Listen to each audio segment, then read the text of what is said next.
If I could have your attention. Good evening. I would like to welcome everyone to the regular meeting, Thursday, November 5th, of the Harbor Advisory Board. And we have a quorum here, as I can see. So I'd like to have everyone bow their heads for a moment of silence.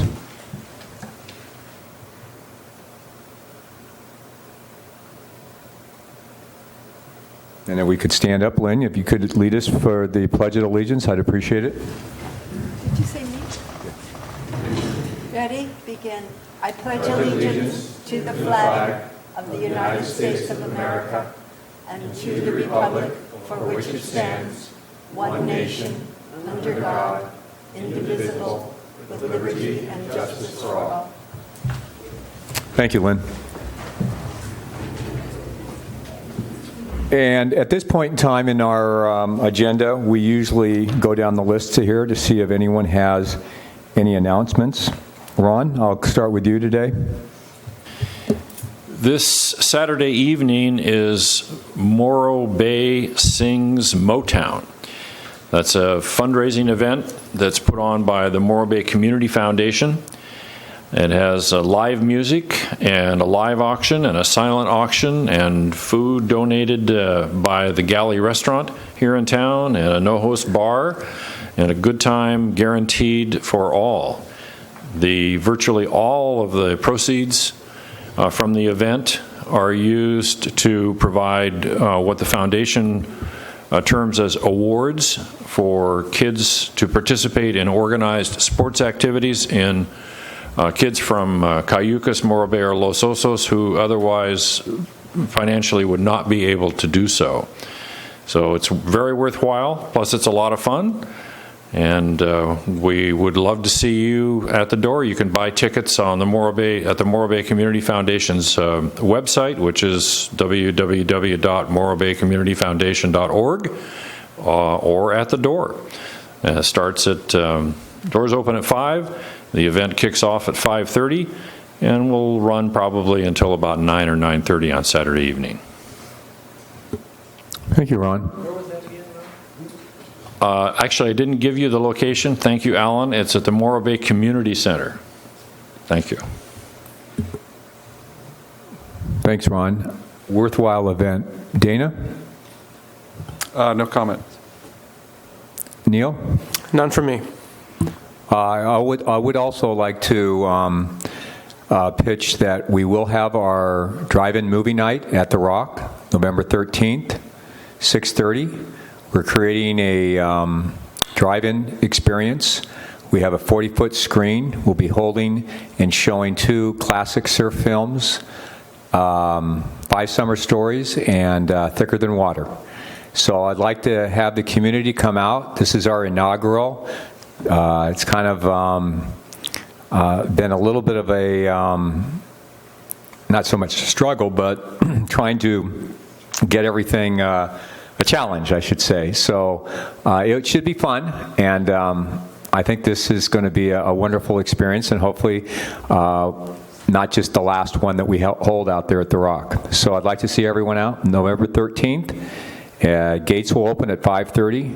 So first come, first serve. We probably only have enough space for 150 to 200 cars, but we will also be allowing you to bring your own chairs, and we'll have a space that you can actually look at the movie right there in front by The Rock.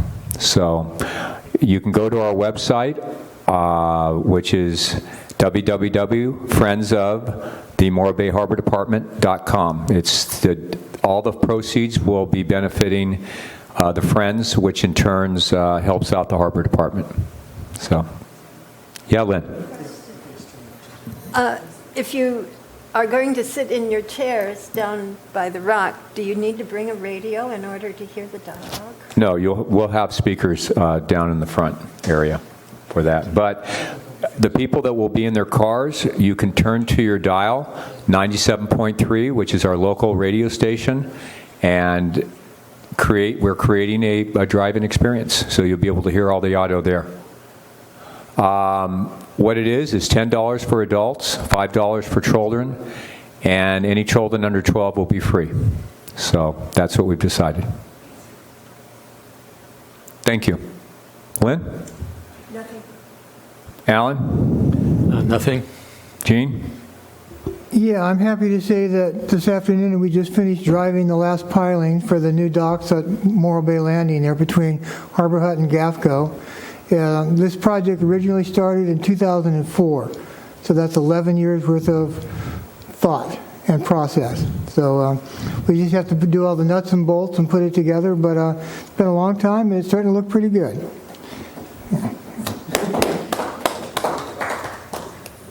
Good job, Gene. Okay, at this time, this is the public comment period. If there's anyone in the audience that would like to discuss any matter that's not on the agenda, feel free to come up. Do I hear or see of anyone?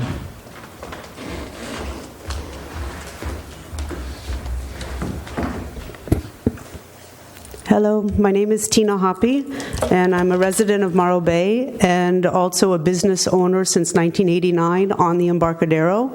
I had Hoppies at 901 since 1989, and thereafter that, Windows on the Water I'm affiliated with as well, knowing that we pay the city monthly as well.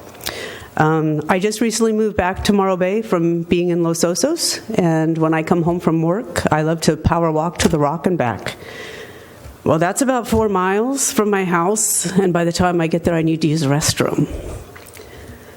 And I've been taking some photos. I don't have all of them.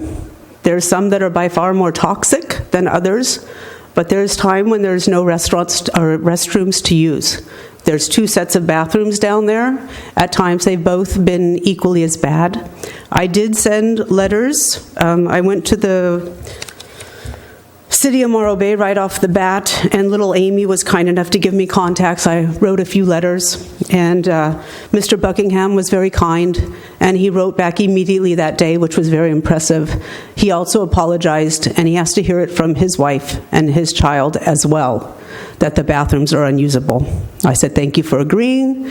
If we can't solve it, bring in outhouses. They're cleaner. On some of these, let me just share. The one time, I don't know if I can share with you where I went to the bathroom, but where do people go when you can't use a toilet? So I figured if I got arrested for indecent exposure, I was going to go after the City of Morro Bay.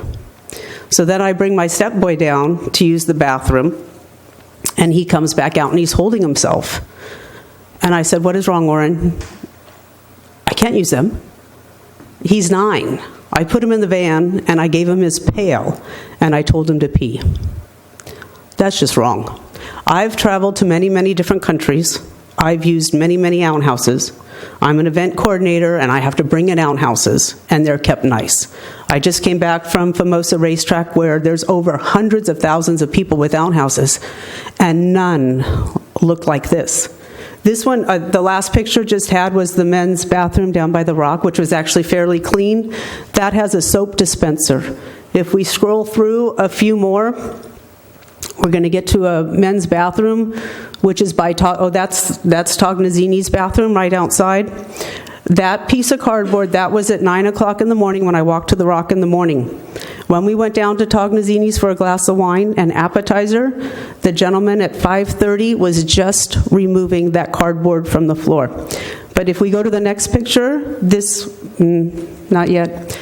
This is the bathroom at Tognazzini's. That is the restroom that the restaurant has to use. There is no soap dispenser. That is going to not meet the health requirements. But these bathrooms show nothing but hazmat material. They should be closed. I haven't gone in there once to see that they're usable, unless it's right in the morning when they open them up, and that's because they closed them at night. I just want to see a clean bathroom. Thank you. Yes, Ron. Tina? We have a question. You identified one of the bathrooms as being Tognazzini's twice. Just to be clear, are you referring to the the City of Morro Bay public bathroom that is adjacent to Tognazzini's? It is yes, and it's dockside Tognazzini because he has 3.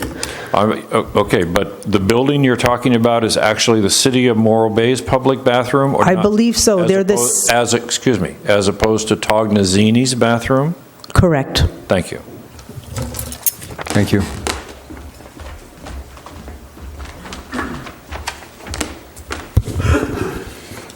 My name is Homer Alexander. I want to follow up on the previous speaker's comments. Every afternoon, I take a long walk. Out of necessity, I've used every bathroom in Morro Bay from North Point to the State Park campgrounds multiple times over the last 14 years. The previous speaker is correct. The bathrooms that are in the worst condition are the ones the city maintains on the waterfront. I know that maintaining the waterfront's bathrooms is the responsibility of the General Fund's Maintenance Department. However, the Harbor Department this year is going to pay the General Fund $277,000 for services rendered. Some portion of those dollars is for facilities maintenance. Remember, you are the customer. Therefore, I don't think it's unreasonable to ask that the level of service be improved. As a prior small business owner, if our company was unhappy with the performance of one of our suppliers, we looked at alternatives. Something that you may want to consider. Thank you. Thank you. Anyone else? Yeah, I'd like to. Come on up, please. State your name. Yes, my name is John Gillespie. I live in Santa Margarita. My mailing address is P.O. Box 830. I'm a long-time commercial fisherman out of Morro Bay. And I'd like to just support these people. As this is not what I'm going to talk about, but anyway, the bathrooms are hideous and inadequate, and they've been that way for so long. It is time to do something. I wanted to tell my story. I launched my boat here in 1984. I built it outside of Morro Bay. The boat has been a resident around this area and a tenant in the harbor for many, many years. Other than the time that it was over in Hawaii working, I've probably paid this city over $20,000 more than the other commercial fish boats in this harbor. And I tie up with the T-Bear, and there's some bad years coming through here with the El Nino and the warm water years. The tuna fishing has been pretty bad, and I'm finding I've been paying this extra moorage. I didn't even know I could get a better rate, but I'm starting to feel like a red-headed stepchild. Sir, that is actually an agenda item that we have tonight under unfinished business. So, oh, good. If you could wait to discuss your comments at that time, I'd appreciate it. Oh, okay. Well, Bill, if I can jump in, he's talking about T-Pier. Oh, okay. Rates versus slip rates and related. So I think his public comments are appropriate here. He could also comment at that, I think, as well. Oh, thank you, Eric. I apologize. Go ahead. Yeah. Well, that's it. The boat's been here since 2001, and it's my home port, I like to consider. And I have paid all this extra money almost twice what the other commercial boats are. There's not enough commercial slips for me to get that boat in there. There aren't many that address that size vessel. So there's no sense in me getting on the list. And I even wonder why they even have this thing. What's the reason for a commercial discount if you're supporting the fleet when you only do it to a certain few people? And then why do I have to put up money for something that's most likely I'm never going to get a slip because there aren't that many available? And I think there needs to be some consideration. Yeah, I'm a commercial fisherman here too, and a lot of other people are getting more of a benefit out of this harbor than myself. And I added it up today. It blew my mind. It's almost $30,000 in over the years I've paid extra to this city for moorage, and I guess I probably hit all the issues about that. Thank you. Did I say Ron? Red-headed stepchild? No, Yeah. no. Yeah, actually, you did say red-headed stepchild. Right. Well, But sir, I have a question for you. Sure. Can you help me understand a little more clearly why you have chosen not to put yourself on the commercial fishing vessel moorage waiting list? There's so few slips available for a large boat like that. It's just, it needs a larger slip. There's only two, I think, or two or three that are capable of that vessel's size accommodation. What is the size of your vessel, please? This 54-foot water line draws 12 feet, and most of these places I'd be in the mud or in the rocks, or and it'd have to be an end tie. There aren't that many of them, and so I've been at the T-pier, and it's expensive, and I've always paid it, and tried to been up on it. But actually, I'm having some pretty difficult times these years, and as I reassess it, I find, my goodness, I should have been getting some kind of commercial rate over all these years if it was fair.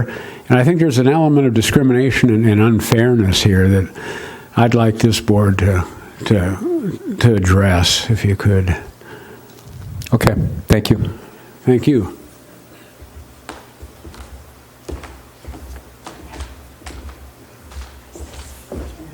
Okay, anyone else out here? Seeing none, thank you very much for your comments. The next step on our agenda is the approval of the minutes from the Harbor Advisory Board meeting held on Thursday, October 1st, 2015. Everyone had a chance to look at them?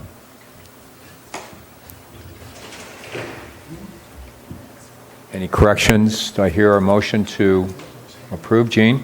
I'll make that motion that we approve the minutes. Have a second? Second. Okay, Lynn, first, second. Any discussion? None? Hearing none. All in favor of approving the minutes of October 1st, 2015? Here. All in favor, say aye. Aye. All opposed? Motion passes. Okay, would you like to do your staff report first, or would we want to go on to maybe D1? That's your pleasure, whatever you want to do, however you want to do it. Well, let's go to D1 first. What we want to do here, if everyone concurs, is to jump over to new business and have the NEP give their report on the status of the eelgrass in our bay. Does anyone not agree? Would that be okay? Okay, so let's do that. And if I could have someone from the NEP up here to discuss this with us, I'd appreciate it. Thank you. Good evening. Thank you. I'm Adrienne Harris. I'm the director of the Morro Bay National Estuary Program, and I have with me Jen Nix on our staff, our restoration projects manager. I'm going to make some remarks, but we're both here to answer any questions that the committee has. So for a number of years, the estuary program has been monitoring the amount of eelgrass in our bay. And eelgrass fluctuates naturally. It's incredibly important to the bay, this organism, for habitat for fish and other species, for sediment control, for nutrient cycling, for absorbing wave energy. I could go on and on and on. It's an important part of the environment in our bay. We've seen eelgrass declining around the world, and we unfortunately are no different. We are seeing declines in eelgrass here as well. In 1974, we had 452 acres of eelgrass in Morro Bay. That we had expansive meadows in the southern part of the bay, as well as eelgrass in the northern part of the bay. In 1997, that's the last time we've seen the lowest low of acreage in the bay, and that was 98 acres.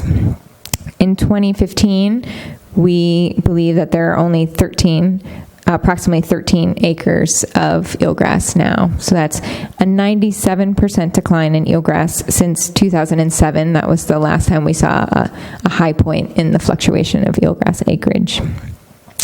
All of this, so what I have up on the screen and what you have in front of you is a bay-wide map of eelgrass acreage from a 2013 flight that we did above the bay. And you can see eelgrass is the kind of light green coloring. And I apologize, when you go out and look at the entire bay in entirety, it's a little difficult to see where the eelgrass is, because gone are all the expansive meadows that we used to have in the center and southern parts of the bay. I would point out, too, that the dots that you see in the southern part near Baywood, we believe is a misclassification. There is no eelgrass down there. So you're seeing eelgrass from the mouth of the bay to about State Park Marina in small beds roughly along the channel. You see pockets. There are many possible drivers for this decline. At this time, we do not know exactly what those drivers are. In 2012, the program decided that we were concerned enough about the lack of eelgrass in the bay that we wanted to try restoration. We did not want to see us lose eelgrass completely in Morro Bay. It's genetically different than eelgrass in other areas, so we wanted to try and keep that specific eelgrass here. So we started transplanting eelgrass from healthy beds in the northern part of the bay to the southern part of the bay.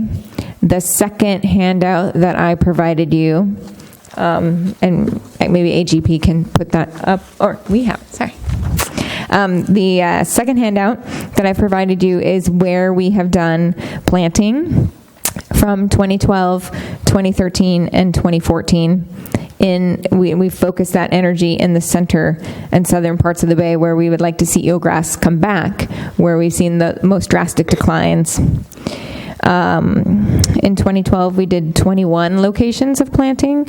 In 2013, 49 plots, and in 2014, 45 plots. So that's a total of 115 plots within the bay where we planted eelgrass. Our most recent monitoring from this summer is that there's actually no eelgrass in any of those plots. In 2013, we looked at the 2012 plots, and we had about 50%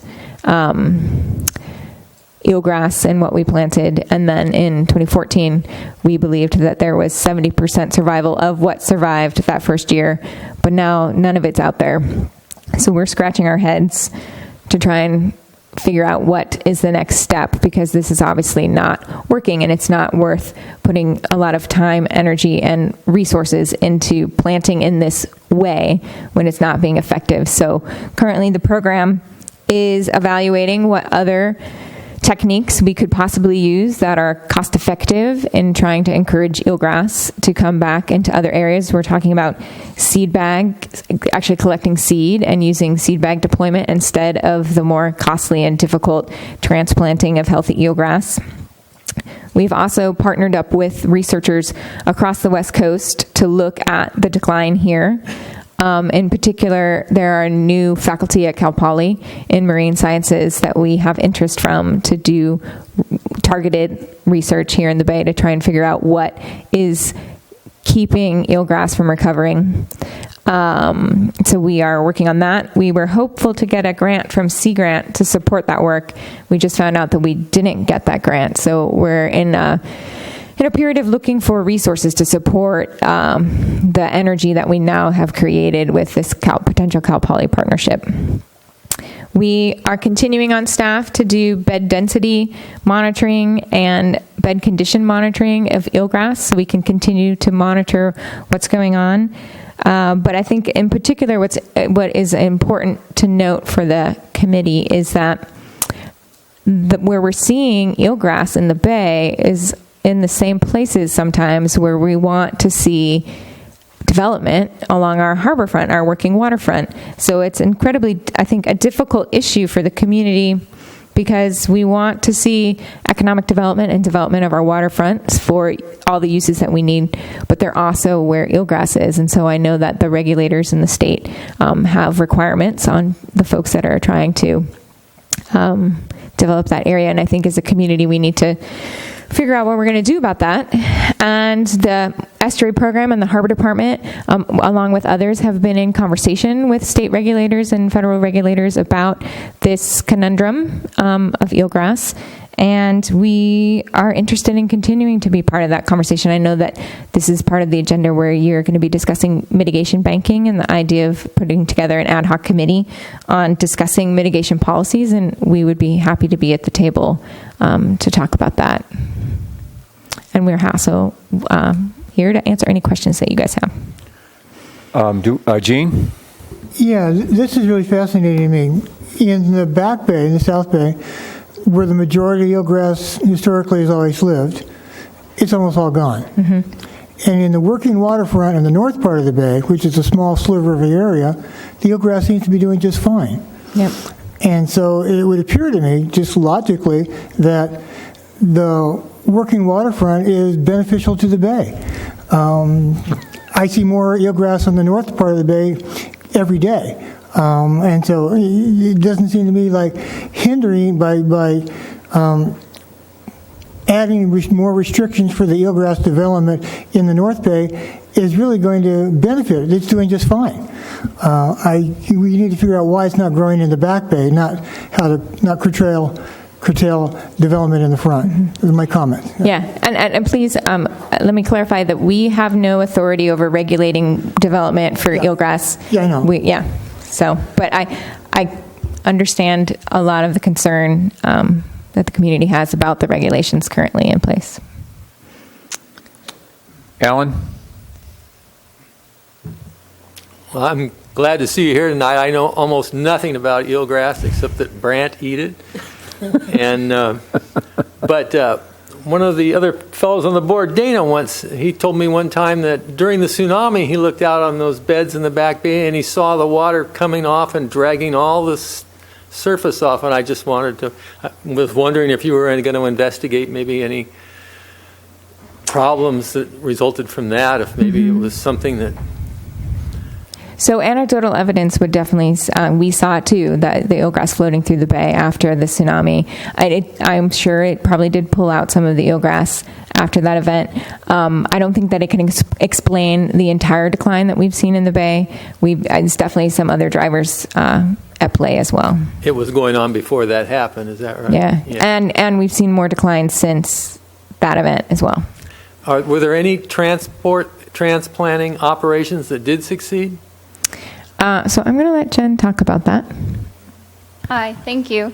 So yes, as Adrian mentioned before, we did have successful transplants after 2012 and also after 2013. It seems as though when we examined all of our outplants this year, none of them survived. But all of our efforts, our restoration efforts in the bay, are independent of what the Army Corps has had to do for their mitigation for impacting eelgrass when they dredge the harbor mouth. And it's useful to know that the mitigation bed that the Army Corps has transplanted is actually assimilating into the natural bed that's along the northern part of the sand spit. So the transplant methodology as used for the Army Corps piece has been identical throughout our efforts. It's the same consultant that's done the work. So we do know that it's on some level successful, but then the drivers behind what we're seeing with the lack of success of our 115 outplants in the central and southern part of the bay is unknown at this point. So you're saying transplants in the north part of the bay are working to some degree, but it's still not working. Right, and that's something where there are so many things to look into, differences in substrate. We were taking healthy eelgrass material from Coleman, which is one of the northernmost extant beds, and moving that to parts south of State Park Marina. And so maybe the difference in substrate between the sand and more mucky clay-y is, a deciding factor in terms of whether or not eelgrass will become established. But again, it's all kind of guessing at this point until we do some more targeted research. Thank you. It's very interesting. Lynn? Yes, Adrian, you mentioned that the extent of the eelgrass does fluctuate. What would you consider a normal fluctuation? Sure. I don't have the graph in front of me from our eelgrass report, but we've seen these fluctuations where, typically 450 acres down to 200, up to 300, down to 100. So, large sweeps in acreage are not uncommon throughout historic eelgrass beds, and I think it would be worth examining other areas to see similar or different fluctuations in extent. And a lot of it is driven by weather and climate and rain events. So this decline that we've seen is the 97% since 2010 is the sharpest decline, and the fact that it's still declining at such a rate that's not consistent with the other declines we've seen in the past. And the eelgrass that used to be there when we had 100 acres, whatever, was along the edges, or was it in the center where grassy isle and in the center of the bay? So where was it located when it was healthy? The 100 acres, I'm thinking about the map that I know about when it was at 100 acres, was still kind of along the channels further back in the bay, but the extent and distribution at higher elevations was very sparse. So Grassy Bar maybe had some eelgrass on the periphery, but nothing on the flat, kind of mud flat top of it. So it was still, at 100 acres, you still largely saw eelgrass, mostly dense along the side channels, and it at depths that are consistent with where we see it now. So Grassy Isle here, it looks like it has some shadows of green. Is that eelgrass, or is that none? Or is that just are you looking artifact? at... I think that's 2013 probably Grassy Isle. You're looking at this 2013 yes. map. So there's, is this, I thought Grassy Island's below. This is kind of the... Yeah, I'm looking right in here. It looks so like what we're classifying as eelgrass in this image is actually like a neon green color. Okay. You're seeing the underlying photograph, which Okay. could be any kind of vegetation. Okay. Yeah. Thank you. Thank you.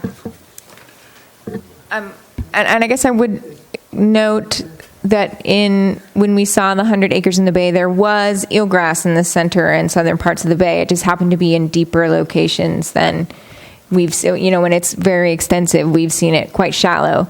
Morro Bay actually in the past has been able to support eelgrass in very shallow areas when it was dense. So this is the first time we haven't seen any eelgrass in the center and southern part of the bay at any depth. That would be accurate.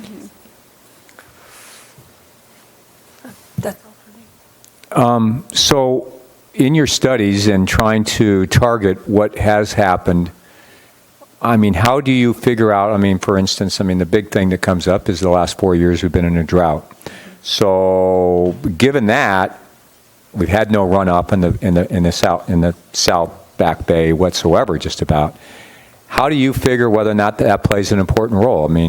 How do you do the scientific studies to do that? So we've begun a lit review with our partners at Cal Poly that are looking at historic climatology and also looking at all of the slow seed data from the sensors that are, I think there's one still going at the T Pier, and then there was one kind of in the central part of the bay, and that looking at the temporal information and how that can inform what might drive eelgrass decline, including a drought. And I know of the papers I've read, drought events, extreme weather events, either large rain events or droughts, tend to depress eelgrass numbers significantly. And after a drought, at least on the East Coast, it takes decades for that eelgrass to recover. So we could be in that decadal thing where we're, maybe we'll get some rain this year and maybe we'll start to see eelgrass again, or maybe we won't. But we've also partnered with California Department of Fish and Wildlife, and they were able to pool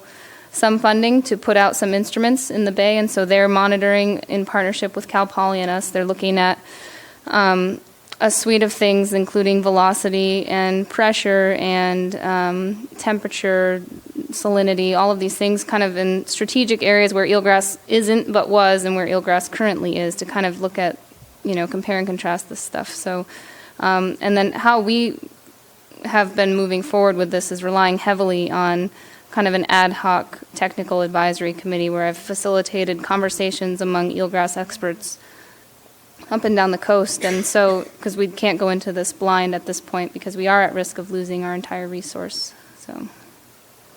Thank you. Neil? Yeah, thank you guys for your presentation. When you said you guys didn't get that grant, how much financial support was that you guys lost and what you're looking for financially for support with that partnership with Cal Poly? The grant itself was for around $250,000, okay. and it supported one master's student research project, plus the faculty time. And then when I say faculty time, I mean there's 5 or 6 Cal Poly faculty that were teaming together, a soft sediment person, a physical oceanographer, a community ecologist, a bird person. So we had quite the team of researchers assembled to start looking at this. So now that it wasn't funded, there's still a lot of energy at Cal Poly, and our Sea Grant extension person that's seated at Cal Poly to find more funding sources. But we're starting to kind of piece out some more discrete things, because that's a large sum of money to get research and monitoring, and those types of things are difficult to fund and difficult to find grant funding for. So trying to pick out little pieces that would still be, very much would get us more knowledge than we have currently. So the partnership with Fish and Wildlife has been great because they're able to pool and they're getting data now, and then we're starting to have some conversations with NOAA Fisheries about they typically have wanted to fund restoration, but we're trying to tell them we should fund some monitoring and research. So the perception shift in the bigger agency is kind of a huge thing. And that $250,000, I assume that's not for an annual study. How long of a timeline was that going to fund? It was going to fund a 2-year master's project. 2 years, so, okay. Yeah. And with the planting that you guys did, I know you guys plant and then you come back and research. How long before a transect is planted, or how long after planting a transect is it considered a viable, sustainable transect? Do you guys have that kind of a baseline for that? With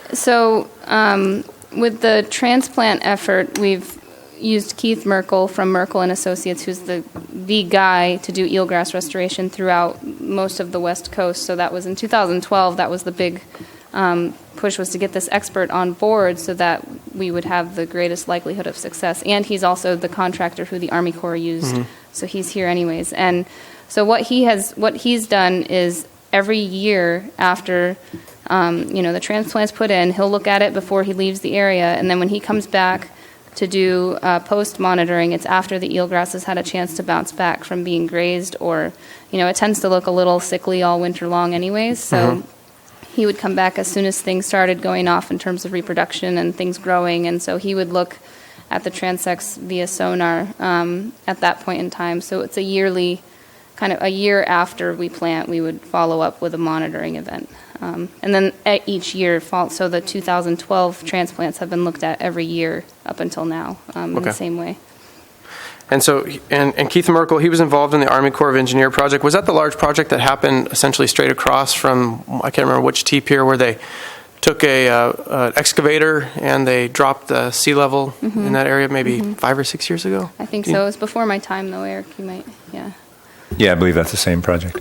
Okay. So in doing that, they were creating habitat, because eelgrass likes to have a subtidal habitat, and that's why it's typically found in a certain tidal range. So I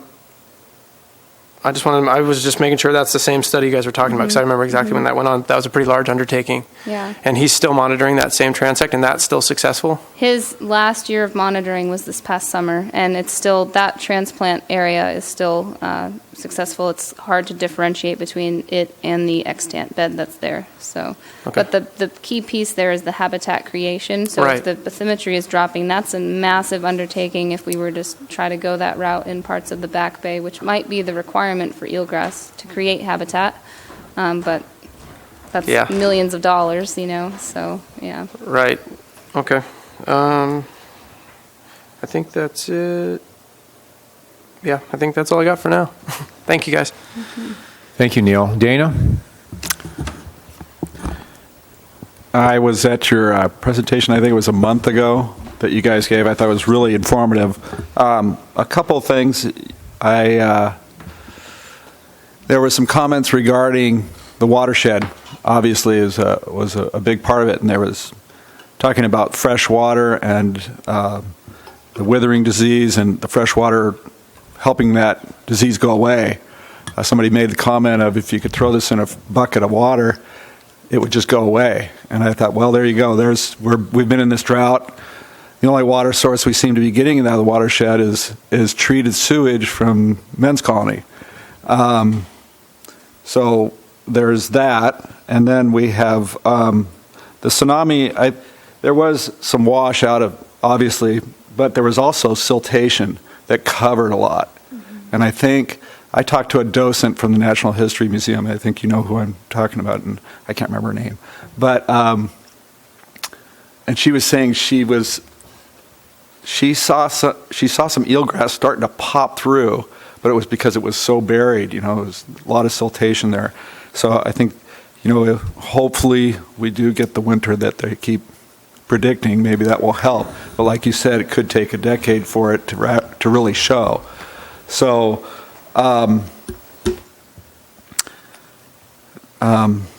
The seed bags, you talked about seed bags, and I thought you had said that you guys have already started that process. Is that true? Yes and no. We started the process of getting our permit to do it, and we kind of deployed some different techniques of, oyster bag, thank you, Neil, that we've kind of modified to put flowering shoots in so that with wave action they'll disperse over time. The issue is Gracilaria takes our seed bags out, so we're toying around with different, and Gracilaria is a red algae that's very prolific in parts of the bay and gets swept in huge balls, through the channels. And so every seed bag we put out was just swamped after 2 days with Gracilaria. So we're toying around with using like stapled down burlap where we can kind of just place something in an area that wouldn't be taken out necessarily by Gracilaria, but we didn't get our, we were waiting on paperwork, so we didn't get our permit. We got the permit to take the seed out, but you need a letter of authorization to put it back in. So we are waiting on our letter, which we don't have. So we're hoping next year, and I have some other ideas about, we do see after king tides, there's a fair amount of eelgrass floating material in the bay that is viable, and you could just pop back in but I need a letter to do that. So we're game planning for next year in terms of what our activity could be that might lend itself well toward restoration that's not moving from point A to point B and then point B not thriving. So, and then I want to point out the disease piece. I just recently found a reference that documented disease here in Morro Bay, the wasting disease, in 1942. So that piece where it's probably that wasting disease is likely driven by conditions in the bay and not necessarily here wiping eelgrass out, but maybe it's here certain times, and it certainly doesn't help the cause, but there's definitely this fine tipping point with fresh water and salt water and eelgrass, success. So, do you guys have any data on this? The invasive algae, what was it called again? Gracilaria. Gracilaria. Mm-hmm. Do you have any data on seeing rise of that, and like the rise of that and the decline of eelgrass over years? Or we do have really great photo documentation, and since we've been doing eelgrass transects in certain permanent locations throughout the bay, there's the trend has been dense eelgrass bed to transitioning to Gracilaria, transition to mudflat, and just barren. So we're in the barren point right now. So yeah, that's kind of. So then, it goes away, and then that. If we get a good winter rains, then the eelgrass could start to come back because the other part, the Gracilaria is gone. That's interesting. Yeah, the bathymetry, I think, plays a really big role too in eelgrass presence, because if there is siltation in an area and it changes the elevation, then it might be unsuitable for eelgrass to actually become reestablished. So that's another interesting. Place. Yeah, because I do know the area over across by the sand spit across from the T piers, and I kind of know that pretty well because I sail in that area and dinghies, and so we know that area pretty well. And I know that they did trenches, like they're mounds, so that there's water on both sides. It's not like it just gets to that elevation and then goes to the beach. Yeah. There's deep areas on the other side. So and that allows for really good flushing of the that seems to help. Yeah. Well, I applaud your efforts. And what would you like to see from us as far as what benefits could we, as a committee or an ad hoc, with you guys and others, how would you like to see that come about?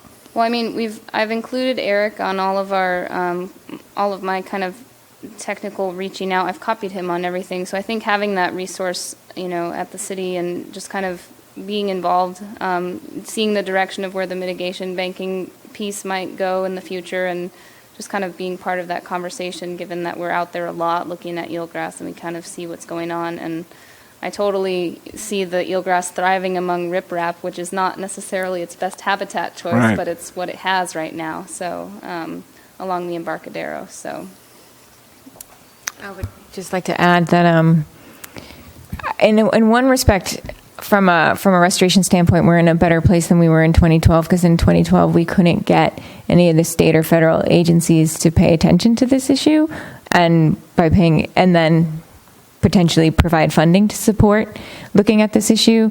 Now, because of the community and the community's voice, we did get attention from those entities, and people are now paying attention to Morro Bay and our decline.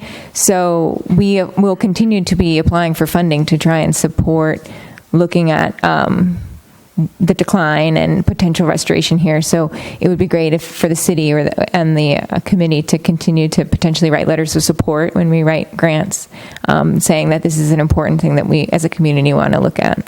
Very good. Thank you. Thank you. And one more side comment, sorry. So there's a really wonderful restoration conference in Oregon next week, and there's a whole session dedicated to Morro Bay eelgrass. And so there's a few of the folks that I've been involving in our kind of technical conversations are going to be present in that conversation. And then our partners at Cal Poly and Keith Merkel and some folks from Pacific Northwest Lab are all attending that together. So hopefully some really great discussion comes from that, and some motivation to get some more good research and monitoring done down here. So. Thank you very much. Thank you very much. And on the screen, I pointed out that mitigation area that the Corps of Engineers did back in, 9, 10, 11, somewhere through there. You can see it's one of the larger beds. Ron?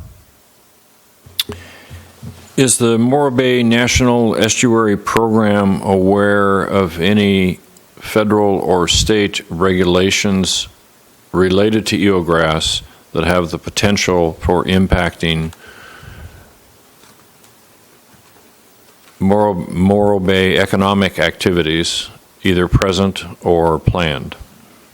Yeah, there was just in October 2014, the California Eelgrass Mitigation Policy was adopted, and it's a very short document that supersedes the older mitigation policy, but basically it vaguely spells out some conditions for impacts to eelgrass. I think here in Morro Bay, I know that resource agencies such as NOAA Fisheries, who do consultations on development, have been down looking at potential plans for Embarcadero build-out and public access over water. And I know that the conversations that have been had are that these resource agencies are starting to move more toward avoidance rather than moving forward with a project. So I think they would avoidance of what, please? Impacting eelgrass directly, so shading it out. In other words, avoidance of development.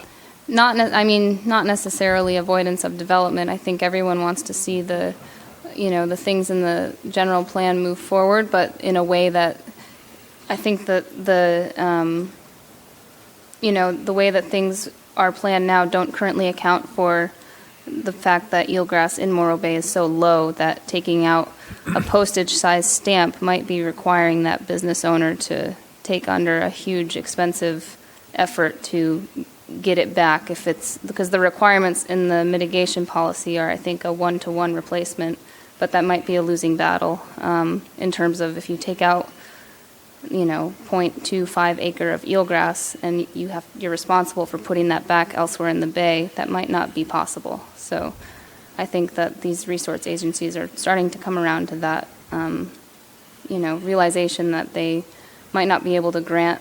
And I'm not at the forefront of that piece, but I do know that they've been having conversations among NOAA Fisheries and Coastal Commission and Department of Fish and Game, or Wildlife.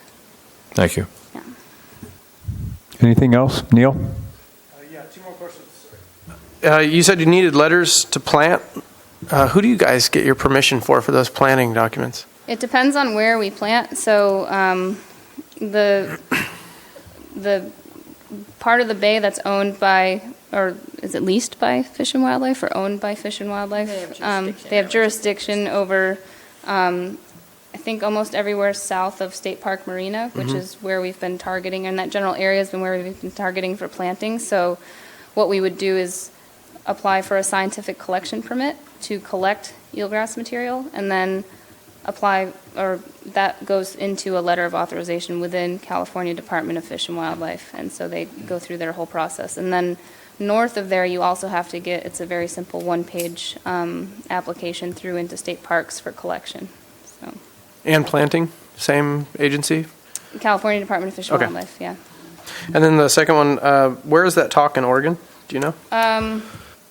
The Oregon Convention Center. I don't remember what it's CERF is the acronym for the talk.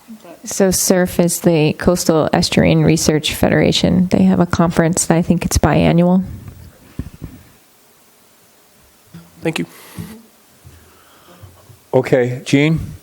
Yeah, I think what your work is vital to the health of the bay.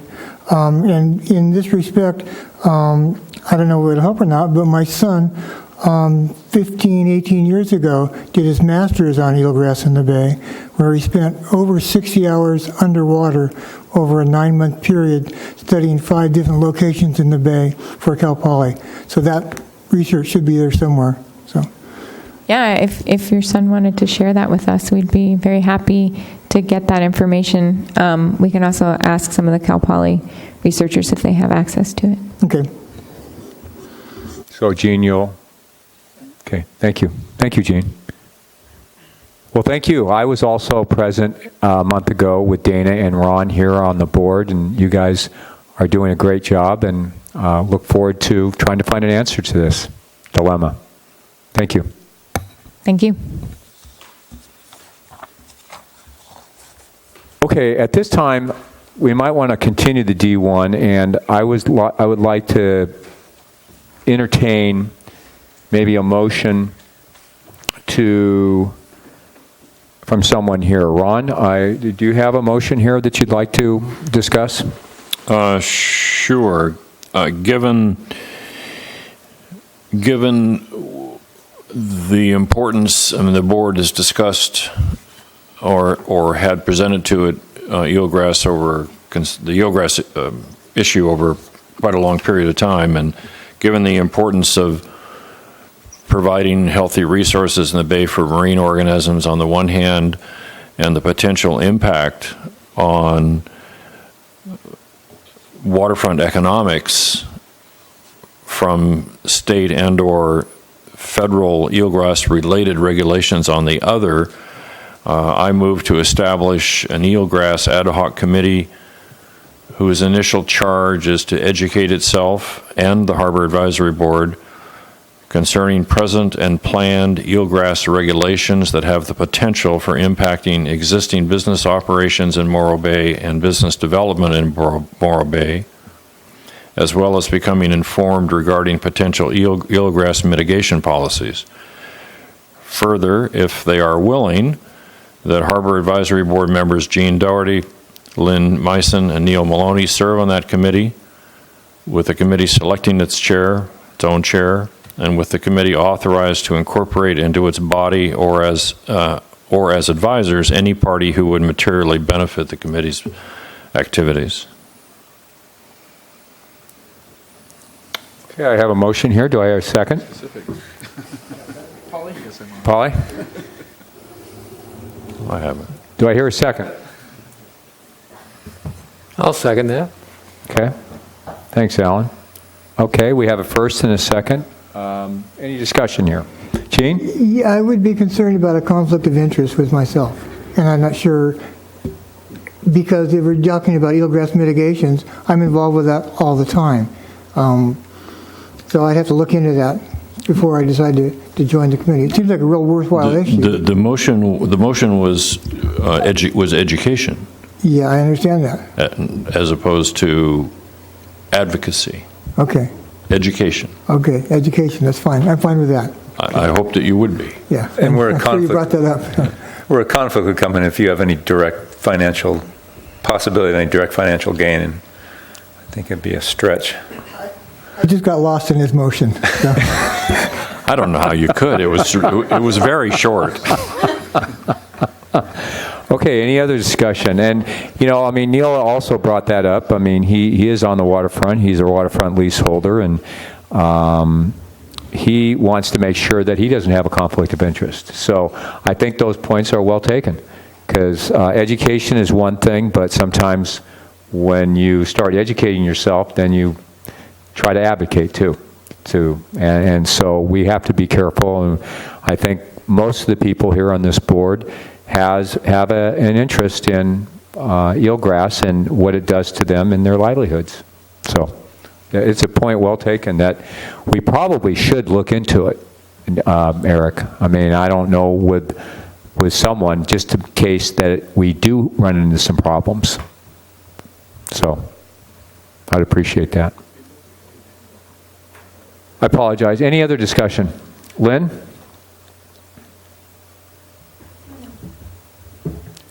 So with Neil? I would say as the motion's written, I don't have any problems with it. I think if the ad hoc goes into the banking aspect of it, then me as a leaseholder might have an issue. But again, I personally will have a discussion with the city attorney to see if there's an issue. But I think as it's written, that there's not any problem. Okay, Dana? You have any discussion, or are you okay with it? Well, I was interested in being on it, but I'll back off. Sounds like you've got a full slate. Okay. And Ron? Okay. So I have a motion and a second. Hearing no discussion, I would like to ask all in favor, say aye. Aye. All opposed? No one opposed? So done. Thank you, Ron. Thank you, everyone. Okay, so let's whip back to our Harbor Department status report. Eric? Thank you, and good evening. So, fair amount of things going on over the last month. Recent City Council action at the October 13th meeting, the first meeting in October, the City Council approved a memorandum of cooperation. You've probably heard the term memorandum of understanding, which is usually a document that ties two parties together with some findings and some common goals and what they're going to do. This is somewhat of a lesser type document than that. This is a memorandum of cooperation with Trident Winds LLC. This is a company that's looking at potentially siting a wind farm about 15 to 20 miles offshore, more or less straight out from here, but probably a little further north. And so they've come to the city, they've come to the commercial fishermen. They were here with the fishermen this past Sunday when the fishermen had a board of directors meeting here at the Vets Hall that I attended as well. So they're trying to reach out and get support. The city's interested in cooperating with them and helping them explore, what the issues are, what the city's concerns are, and see if there's common ground there for that to potentially be sited out front here. The hook being, you got the power plant with the switch yard. The power plant's probably not going to generate electricity anymore, but the power plant switch yard behind is forever connected to the grid. The switch yard is not there because of the power plant. Exclusively, it's an important part of the grid, so that component's there. So I know wind and wave energy have both been discussed out here. The wave folks came here a couple of years ago and seem to be on a little slower track. I think from the wind energy folks, they say that technology is further ahead than the wave energy. So we'll see what comes out of it. They're, like I say, they're talking to the fishermen and affected user groups in the city and seeing if there's common ground there to where they can apply for and get support for a wind farm offshore. Dana, you look like you have a question. I was just very interested in what you're talking about. I heard kind of from Jeremiah about this a little bit, and I was just like, wow, this is a pretty big deal.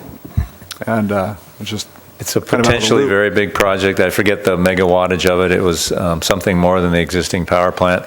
Their limit is going to be And again, one of the reasons they're because of the switch yard, they don't want to have to build a connection to the grid since you've already got it. So that's another reason why they would site it here. But this switch yard and our connection, as it currently stands, is limited in its capacity. And what they're talking about, again, I don't know the exact megawattage or kilowattage or whatever they're looking at, but at max capacity, they estimated it would take 60 square miles of ocean frontage to place these things. They're large, floating sort of triangles, look like giant jacks, basically. 3 large cylinders tied together in a triangular shape, and then a large mast. I think 400 and some odd feet tall was the tip of the blade, the highest blade. Very large, slow-moving blades. They're pretty interesting-looking technology, and they're moored to the ocean floor. As you all know, like today, and especially in the springtime here, it blows a lot, and even though it stops blowing in the evening, typically here on northwest windy days, it's still blowing offshore. You go out 5 miles and 10 to 15 out, and it's blowing pretty heavily out there. So that's the zone they want to be in. Unfortunately, our continental shelf drops off pretty quickly, so they can't get out too far. But they're trying to get out as far as they can, 1, to stay in the wind, 2, to minimize view sheds and any sorts of fishing or other boating traffic activities, but also to get them close enough to where they don't have to lay too much cable, because obviously there's probably a power loss on the cable. So it's a juggling act. They're coming to the table, and they've engaged the city, and the city wants to engage them, and we're seeing if there's the possibility this thing can get sited out here. It would likely mean revenue for the city, because they're proposing to come through the old outfall tunnel for the water outfall. It's a little bit blocked up with sand right now, but they're going to have to come through city property, so there's going to be some kind of a lease agreement, so there's potential for additional revenue for the city, which is interesting, but we'll see where it goes.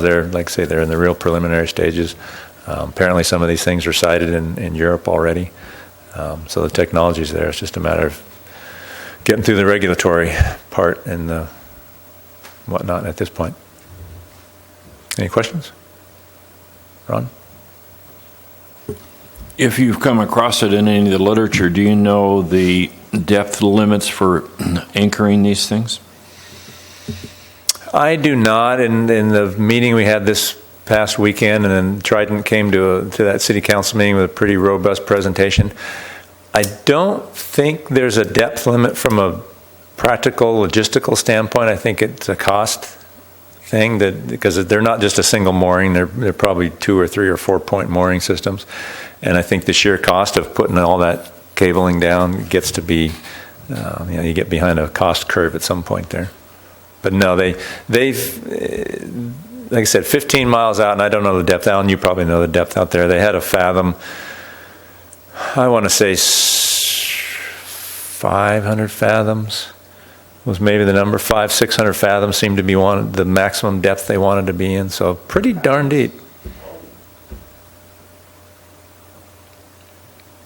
Yeah, pretty grand scale of things if it works out. Any other questions?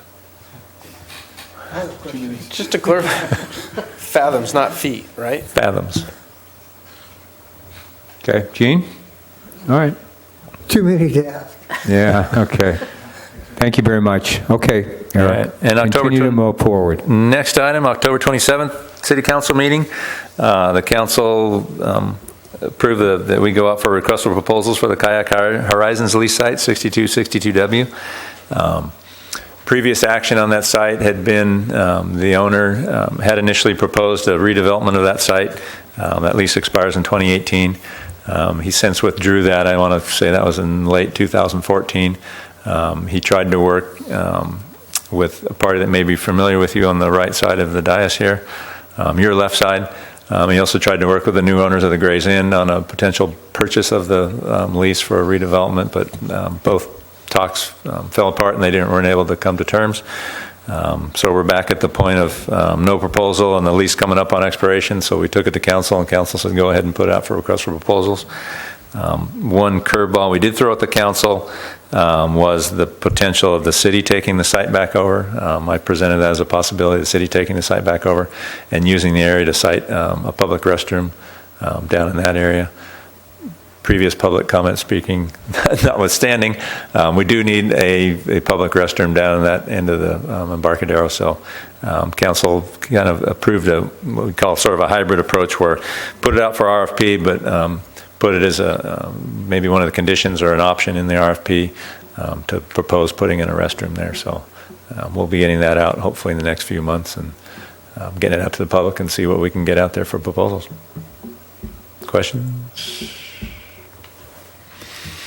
Recent department activity. October 7th, we discovered a sinking, or probably more appropriately termed sunk vessel in the mooring field off Tylands Dock.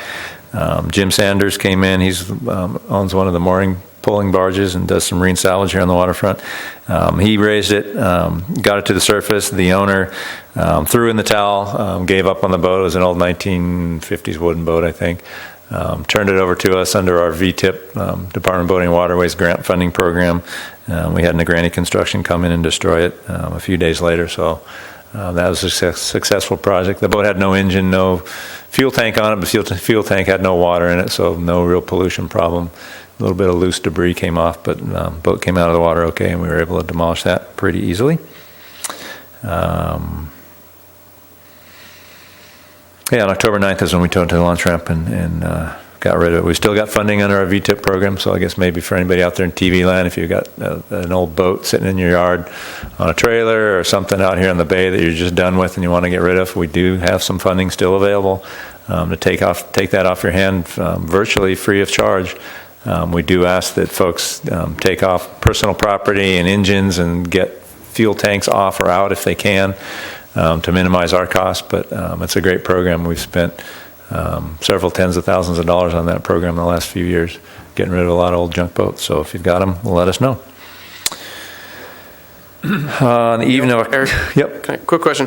On the, you guys have funding still in that program. Do you guys ever proactively approach boat owners who look like they're about to go under and say, hey, we can offer you guys removal? Yeah, we do. We've got brochures in the office. Some boats that we see going down this path, we do approach them. There's a few that shall remain nameless out there in the bay right now that we've approached and said, hey, why don't you turn it over to us? We'll take it for you. We've had success with a couple of those, but some folks still live in the dream and they just don't want to give it up yet. So we do try to advertise as much as we can. The evening, October 23rd, the Princess unfortunately spilled what we estimate to be about 15 gallons of diesel fuel while they were fueling at the fuel dock. It turns out a combination of the automatic shutoff didn't automatically shut off, and the person that was running it had stepped away for a few seconds and a fair amount of fuel went overboard. Fortunately, due to the wind and tide conditions, most of it stayed pretty close to the boat. It all kind of coagulated there underneath the pier. Us and the Coast Guard were able to get booms surrounding it pretty quickly with help from the fuel dock personnel as well, and we threw a lot of absorbent materials on it that evening for a couple hours and got a lot of it absorbed up, and then the crew of Verge Sport Fishing came in the next day and pulled the rest of it up. So probably mopped up 10 to 12 gallons of it. As you know, some stuff you just can't get to. Some of it dispersed out. A lot of it went on. Most of it was fairly thick and we're able to get it. So that part was good. So we got a little bit lucky that the tide wasn't running real hard and it didn't disappear. It stayed pretty well contained. So just a reminder for those of you out there fueling your boats, be careful of the automatic shutoff because they're not always automatic. Sorry, slow this down, but does the gas station itself have its own protocol they initiate for spill cleanup, or is their number one step just to call you and the Coast Guard? So the way the noticing went is the folks on the Princess immediately called us. They got the thing shut off, and I think they went and they had some absorbent materials, and the fellow on the field dock had some absorbent materials, and they got some stuff on deck to try and block scuppers because it's a deck fill, and it was still a fair amount of fuel on the deck, so they were trying to stop any more from going over. They did that and called us pretty quickly, and between us and the Coast Guard, we got in there pretty quick, and then the fuel dock operators were there as well. But typically the fuel dock operator is standing by at the top as well because he's got a valve that he can shut off. So like most accidents, it's a chain of things that happen, and unfortunately all the chain was connected this time, and we got some fuel overboard. Eric? Yep. I always put the little pads in my scuppers before I start fueling, because I've flunked that test myself. And I just always do it. It's worth taking the time to do it. Yeah, that's a good point. And put materials around your fill.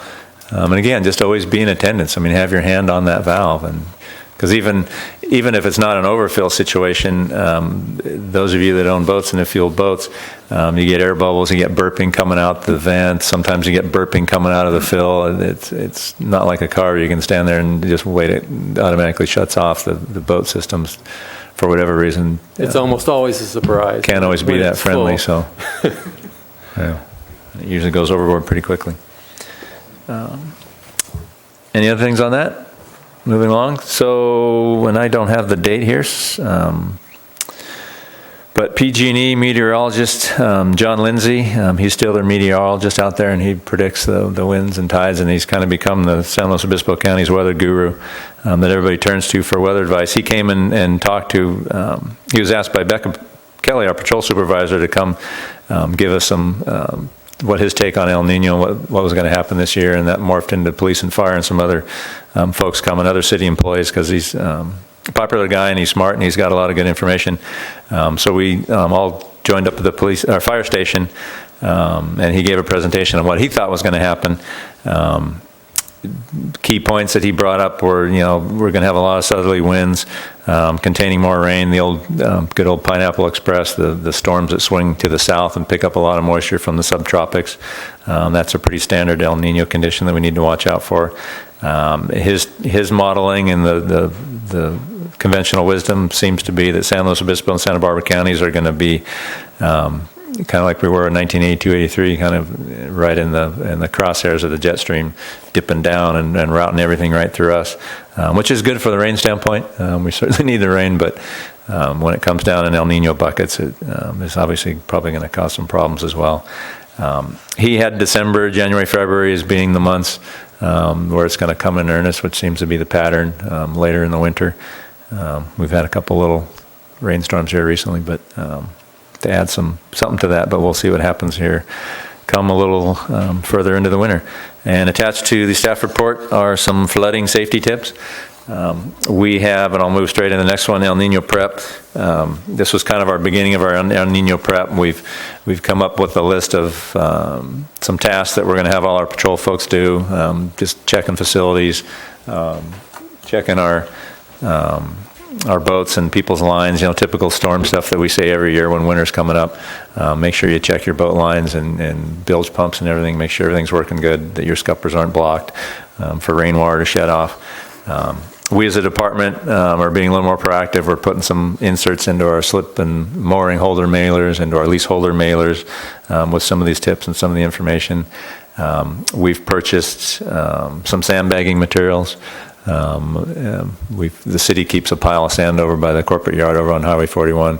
We keep a big pile of sand out there. It's called the beach. So we've got a good supply of sandbags and some sandbagging equipment to be able to bag up sand if need be, if problems occur on our waterfront. Because as you know, when the water comes down from the hill, sometimes it can flood some of our businesses. So just letting everybody know we've got that stuff out there. Any questions? Alan? I remember 83, and the Harbor Patrol had its hands full with life-saving and I think with the jet skis and everything and the helmets and everything that you guys, I would just like to remind you that training's great. You need to train for that if we're going to save lives. And you guys are probably going to be doing things in a big way if that comes true. Yeah, it's training, and we do that as well. Yeah, we're not all just going to be bagging sand. Well, don't leave it to the Coast Guard. We'll be there. Coast Guard will be there. They're gearing up. They finally got some big surf here last week with that moderate swell we had, so they're glad to see that. They can get their training because they've had 2 or 3 winters of not really been able to get out and train very much in big surf. So that's good for them. Maybe not so good for some of the beachgoers. While I've got everybody's attention here, I guess I'll throw out the standard caveat. We did have an injury a couple of weekends ago out on the North Jetty on one of our moderate-sized swell. I think it was a visitor I'm not sure if it was a local or not, but fellow got knocked down out on the jetty, broken leg, pretty severe femur break. So a reminder, it's great to watch giant waves, very beautiful, very exciting, but watch it safely from a distance. Don't go out on the North Jetty. Don't go out on the outside of the rock out there where it's really dramatic and it makes your adrenaline go. But I've responded to too many things out there, people getting swept out or knocked down and ruptured spleens and broken legs and head injuries. It's just not worth it. You need to stay back and stay away from it and never turn your back on the ocean. Same goes with the beach. You get big surf. We've had these high tides. People just need to be aware that it's not always safe out there. You need to just keep your head on a swivel and look around. Look at your surroundings. Upcoming events this weekend, November 8th, Morro Bay Triathlon at Coleman Beach. This is probably the fourth or fifth year this event has occurred. Starts with a swim, like most triathlons, and I believe goes to a bicycle event and then a running event. The swim's going to start at Coleman Beach. It's going to stay all on the north side of the channel. In years past, they've gone up past Target Rock, past the Narrows out towards the entrance and cross the channel and back. Sometimes they've gone straight up and not cross the channel and back. This year they're going up to about Target Rock and back, doing a couple of loops. There's a short course and a long course. They've got the sprint course for the shorties and then the Olympic course for the people that want to go long. I think the sprint course is up and back and the Olympic is a couple of laps. But we'll be keeping them out of the channel. We'll be standing by for safety. They'll have lifeguards as well. So that's always been a pretty popular event. It's growing.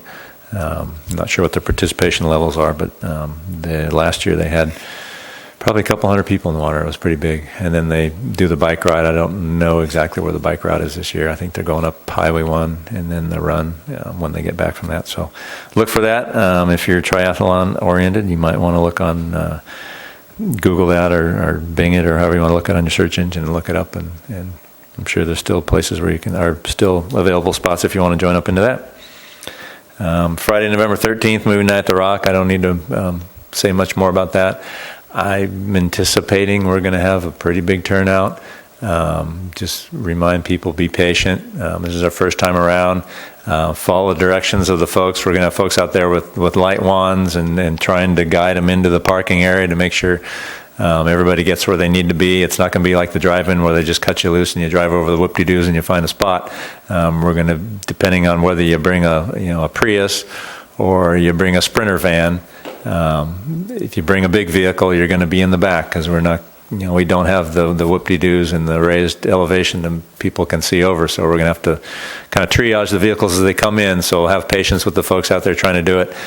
We encourage people to carpool. Don't bring a big vehicle if you don't have to, and enjoy it, have fun. It should be pretty interesting. Thanks, Eric. November 16th, the City Council is recognizing the importance of our advisory boards and bodies with an appreciation event, 5:30 to 7:30 at the Inn at Morro Bay. That's for Harbor Advisory and all the Advisory Planning Commission, advisory boards and bodies, and the WRFCAC and all the different groups we've got out there with all the great folks out there that have volunteered their time. So that'll be a great event down at the Inn at Morro Bay. As you know, the Inn has gone through a pretty substantial renovation over the last 3-4 years. I haven't been in there yet, so it'll be interesting to go see that.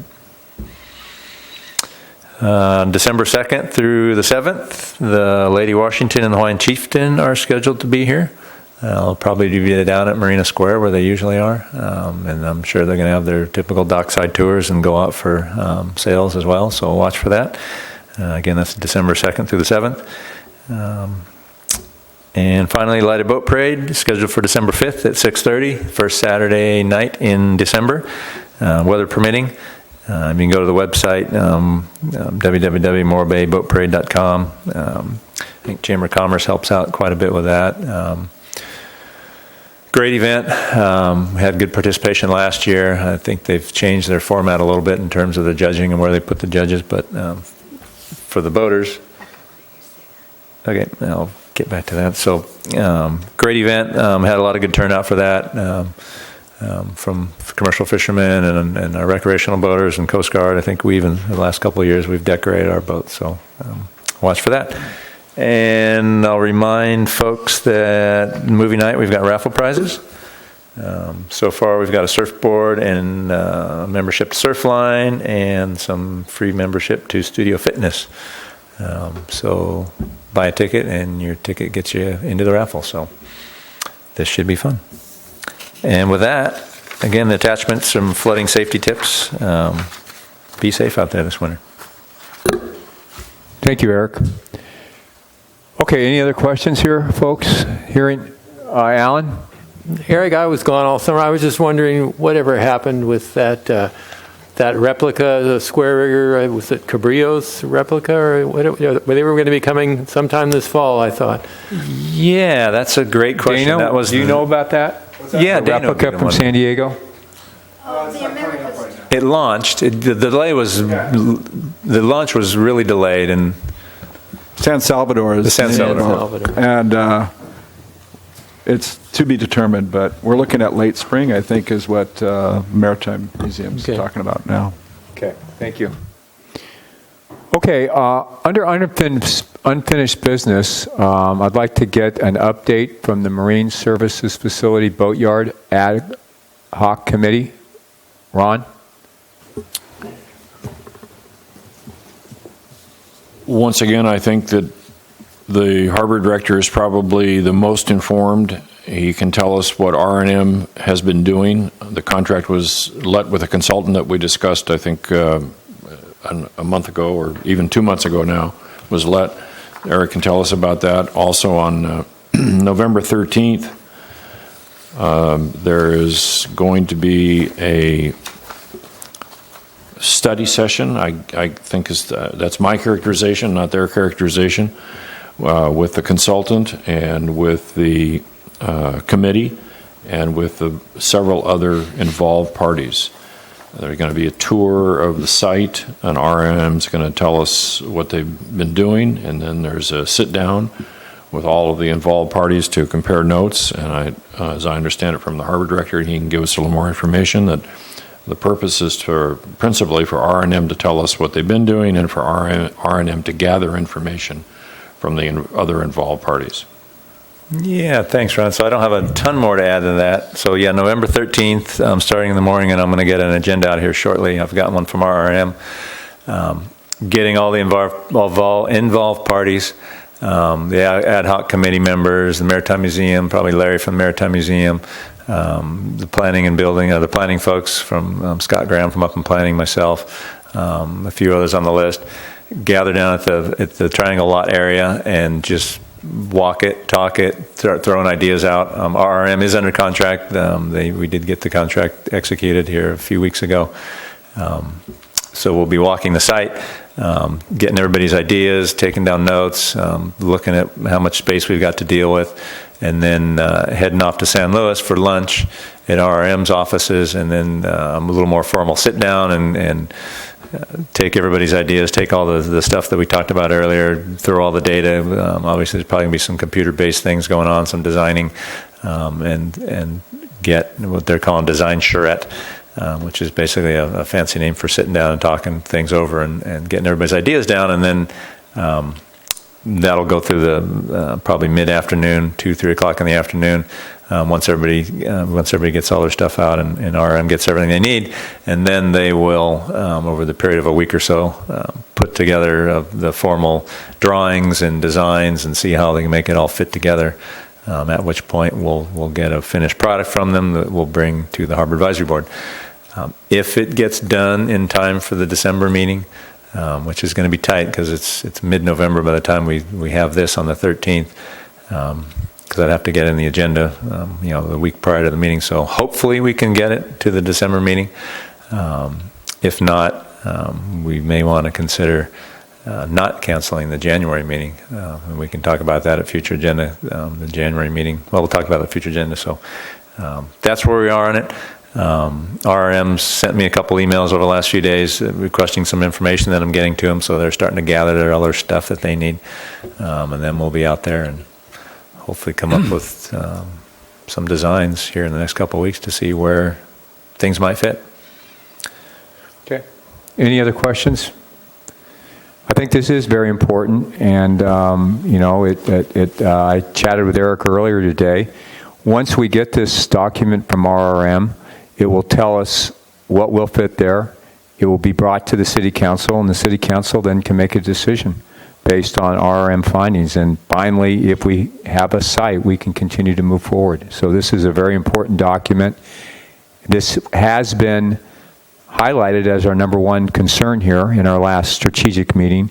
So is it open to the public or anyone else that would like to do the tour site, Eric, like myself maybe for a while, or is that going to be too many people?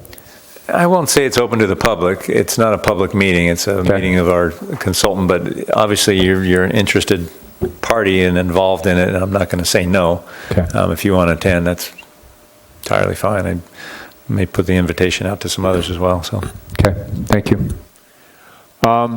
We have an update from the Finance and Budget Ad Hoc Committee on committee's recent activities. Neil?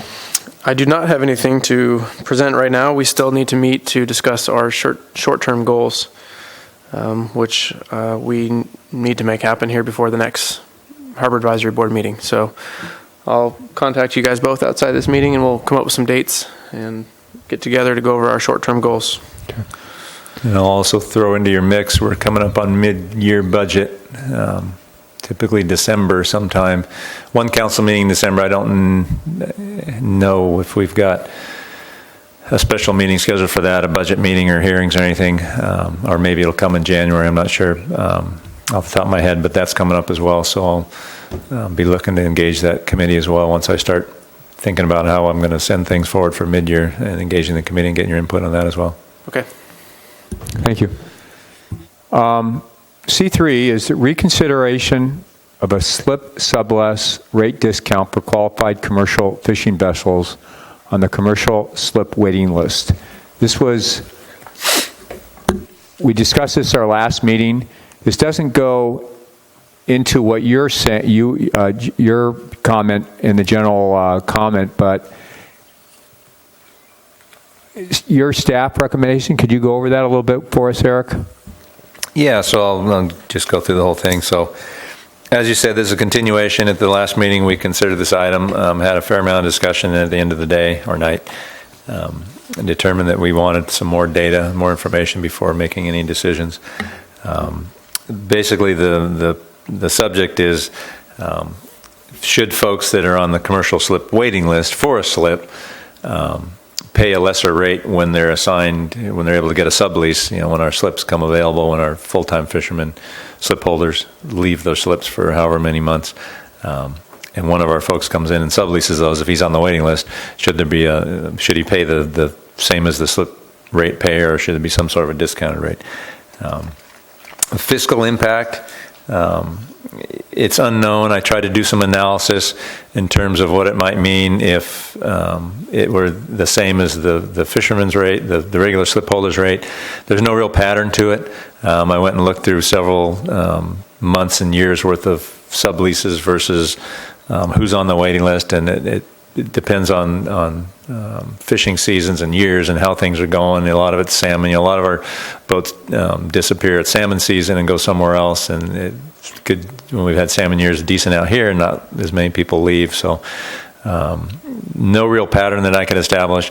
I can say that it's not a significant amount of folks that are on our waiting list that sublease to where it would be a huge financial impact one way or another. Right now I've got a couple of folks on the waiting list that if they're offered a slip today would probably take one. Then there also probably would be subleasing as well. A lot of times it depends on the size of the boat and the size of the slip available. Again, there's no real pattern. I wish I could pull out some hard numbers, but there really wasn't anything to pull out. The current rate for our permanent slip holders is $465 per foot per month, and the sublease rate is $835 per foot per month. For a 40-foot boat, and I'll just throw some numbers at you just for comparison's sake. For a 40-foot boat, the slip rate would be $334 per month at the sublease rate. Our permanent slip holder rate's $186 for that same month. Currently, there's 8 boats on our commercial slip waiting list. Of those 8, I would consider 6 of them to be quote-unquote local. 2 of them are folks that either don't live in this area or don't fish regularly in this area. So 2 I'd consider local. Of the 6 that are on there right now, or of the 8 on there right now, of the 8 boats on the list right now, if I were to offer each and every one of them a slip tomorrow, I think probably 6 of them would take it. There's a couple folks that have been on there for a long time that just have always wanted to keep their options open and have never really taken a slip, even though we've offered it to them. So a couple of them probably wouldn't take a slip if they're offered it.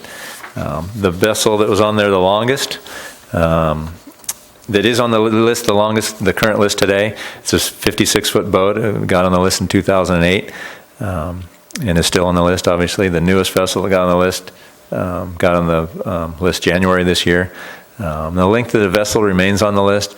Really depends on the vessel size. There's a lot higher turnover in our smaller slips. And if you're 40 foot and under, you're probably going to get a slip within a year or 2. Sometimes it's a couple of months. If you're a 56-footer, if you're Allen with a long fin, or somebody that's 55, 60 feet or so in length, you're going to be there for a while because we just don't have that many slips of that size. And the length of the vessel being on the list is really no indication in most cases of that vessel owner's willingness or not to take a slip. It's really a function of when the slips come up. But like I said, there's a couple that have been on there just wanted to have a slip, to have an option to have one at some point, but have never taken one. In order to get on the list, you've got to meet the definition of being a commercial fishing vessel that we recently changed. I think it's $5,000 for 26 feet and under, and over 26 feet, $10,000 worth of fish tickets. There's a $435 deposit you have to pay. It goes towards your slip fees when you're assigned a slip, or if you get off the list, you get it refunded.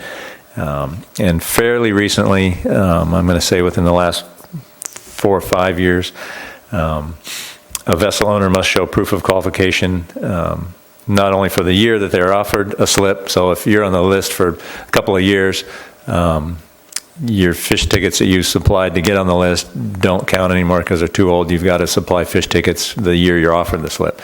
And in order to stay on the list, if you've been on there every 5 years, you've got to re-up fish tickets to stay on the list. So that was a relatively new change that we did within the last 3 or 4 years. And then failure to requalify results in removal from the list and refunding of the deposit. I'm not aware of any boats we've kicked off, Polly. No, it's too new. I don't think we've had any on there that long that didn't requalify because they've had to yet. So it's a fairly new qualification thing we've had on there. When a listee is contacted for a slip that's available, if we don't receive a response, we had, when I first started here 20 some odd years ago, we had boats that I couldn't even get even prior to email phone numbers, writing them letters. I have no response whatsoever. Those boats have all rolled on, and we've either refunded their money, or some of them. So I think there's a couple of cases we couldn't even find anybody to refund money to. So the list has been cleaned up. But if you're on the list now, if we receive no response after 2 attempts to contact you, whether we're calling you or emailing you or writing you, you'll be passed over until such a time that you recontact us. And then if it's to the point where 5 years has passed, and obviously if we can't get a hold of you, you're probably not going to give us fish tickets because we're asking for them. We don't know how to find you. We're going to take you off the list as well. So there is some turnover on the list, or can be some turnover on the list. As far as the issues concerned with a discounted rate for the folks on the sublease list, my previous staff report outlined it. It would mean, another, for us staff to track it, it's another administrative task to keep fish tickets, current fish tickets for listees, and figure out whether they've got current fish tickets when they want to go sublease or not, depending on how long they've been on the list. I don't, the sublease rate is not a lot different from the T-pier rate.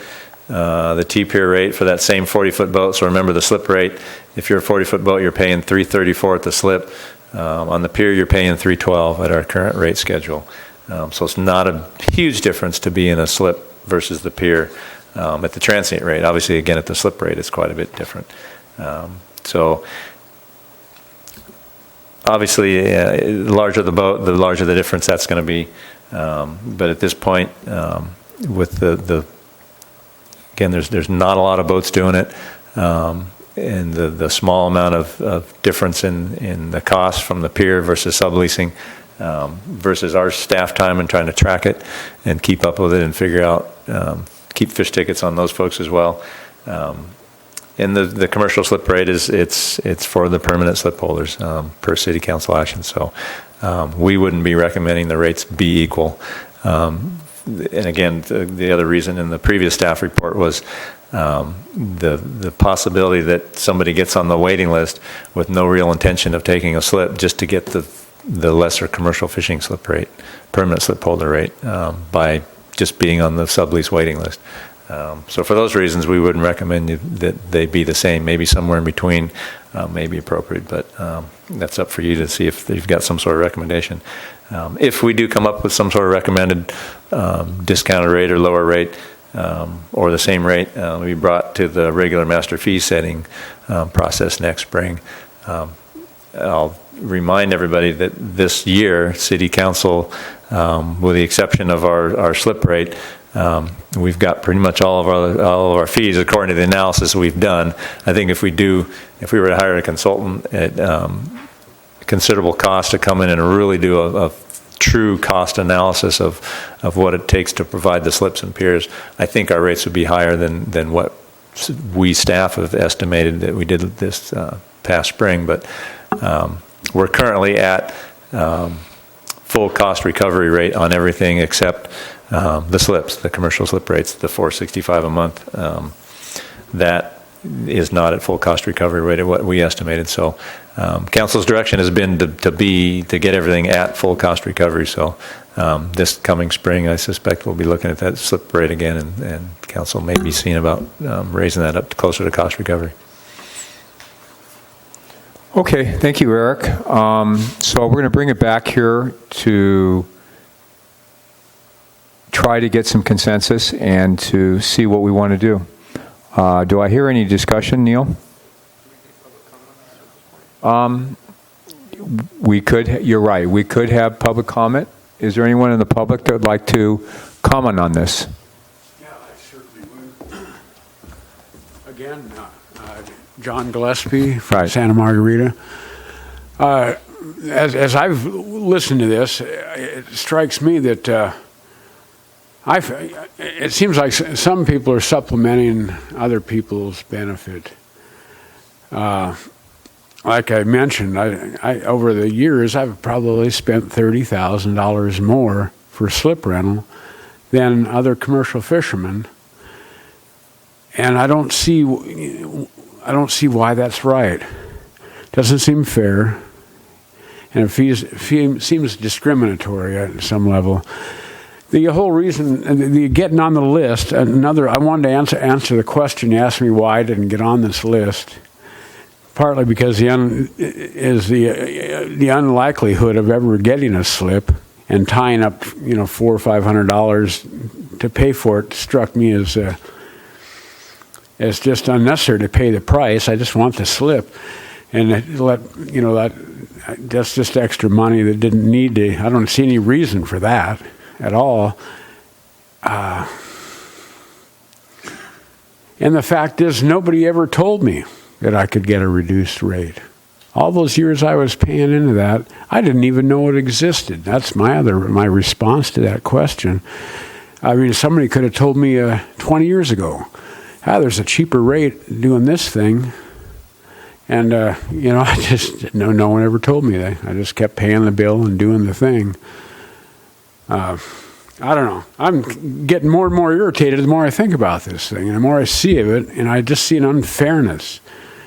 And now that I find myself in sort of needing a break, I don't know. I just like somebody to do something about it. It doesn't seem fair. However they came up with this thing, seems like a commercial boat ought to be, get a commercial rate in the port.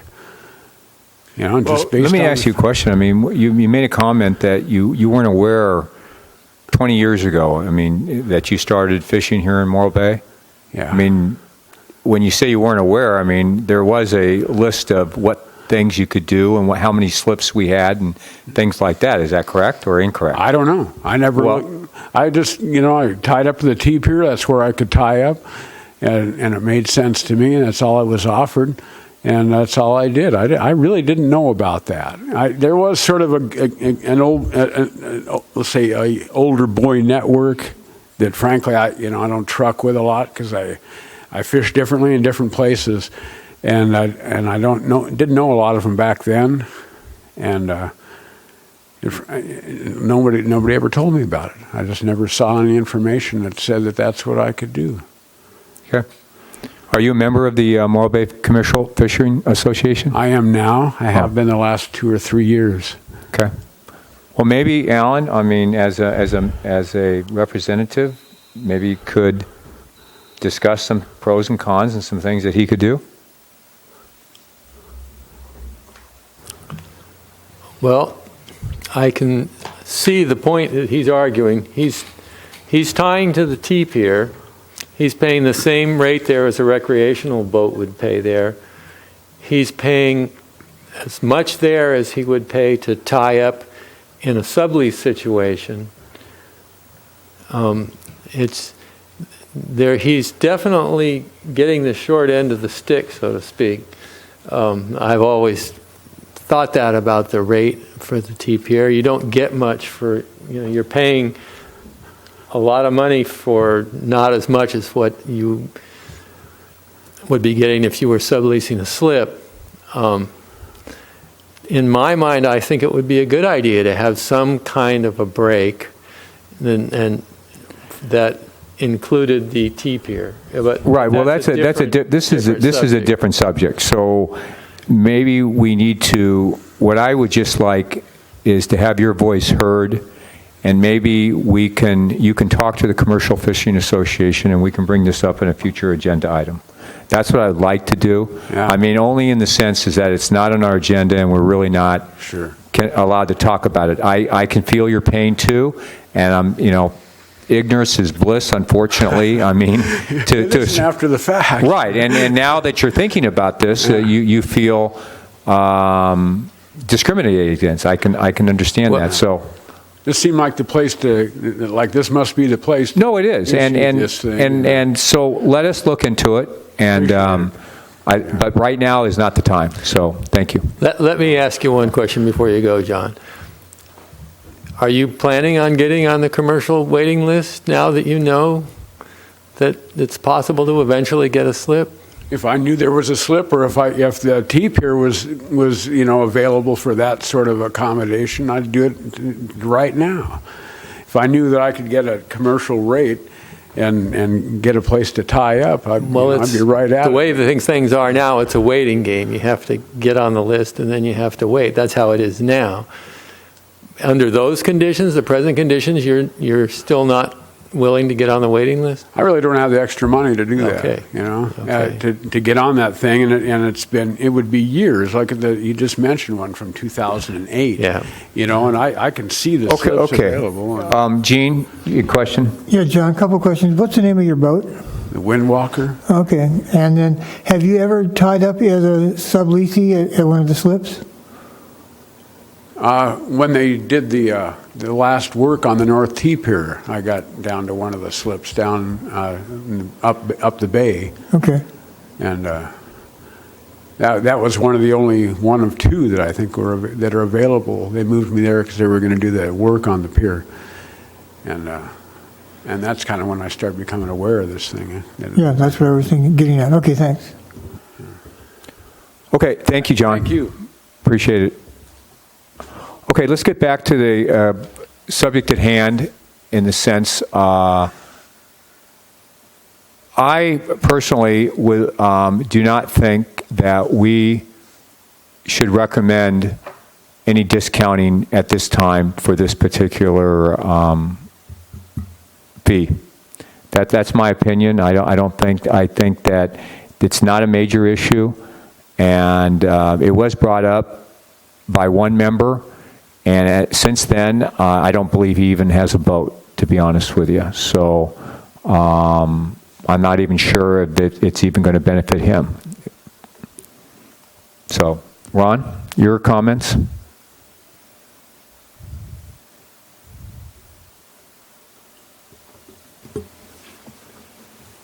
In principle, I don't see any reason why a qualifying commercial fishing vessel that qualifies as such under the requirements of the city of Morro Bay and is on the commercial slip waiting list for which they paid, and yes, I understand the money comes off their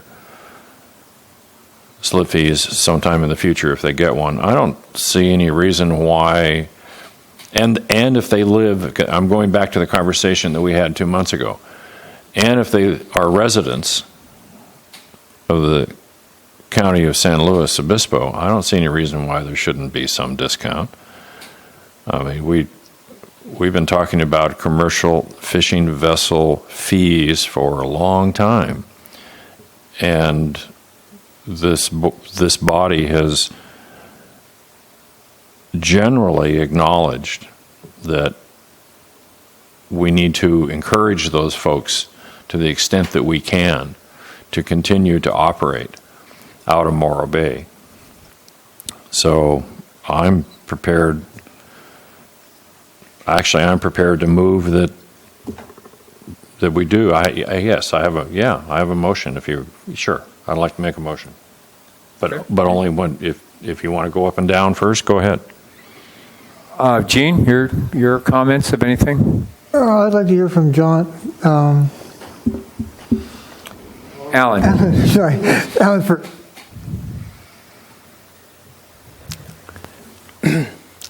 Well, I definitely like the idea.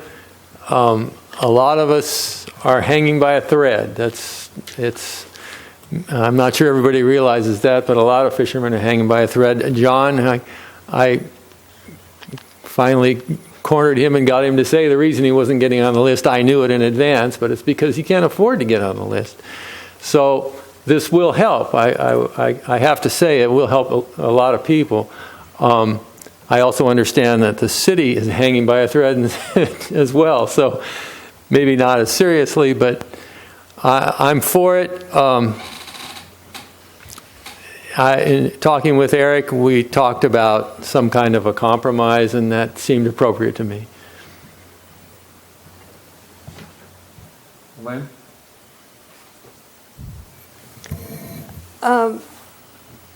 If we go back to the purpose originally of giving discounted slips to commercial fishermen, which is to support the industry, then it seems that we ought to support the entire industry by giving them somewhat of a discount on the rate.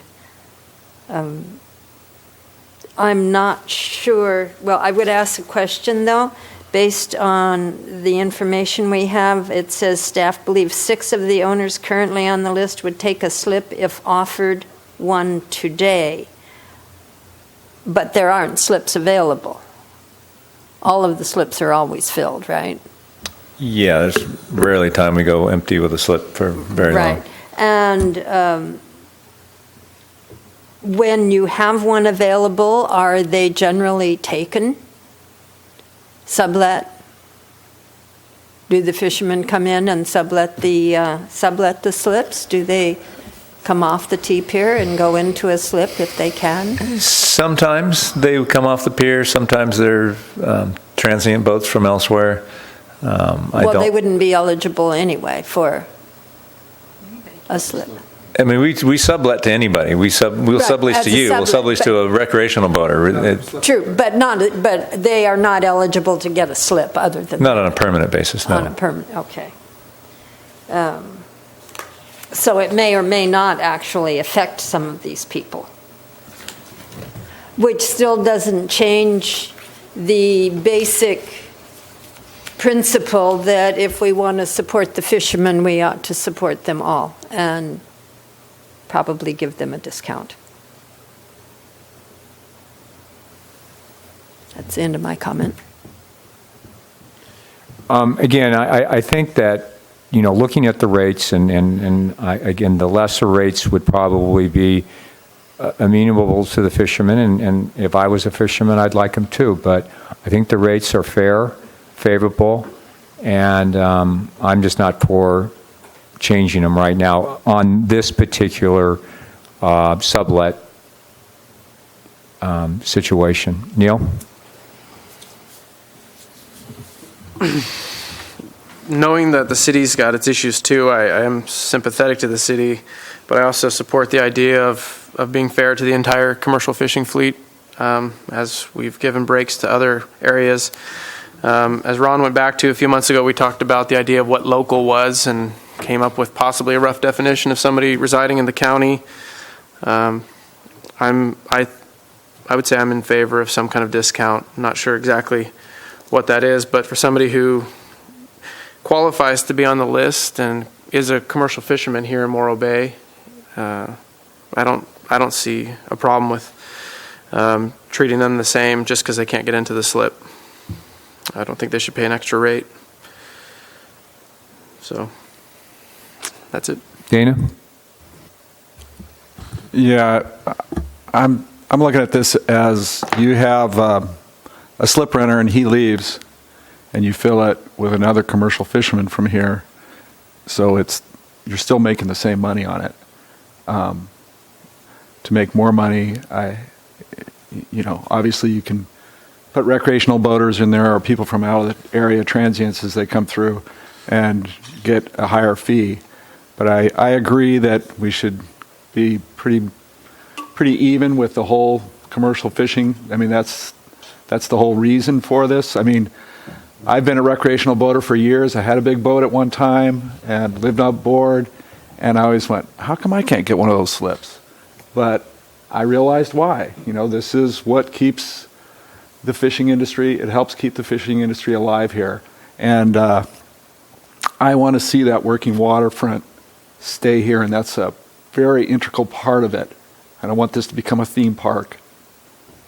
So I am for, keeping a consistent fee. If they are on the waiting list and I guess local is a new thing that would be written into this.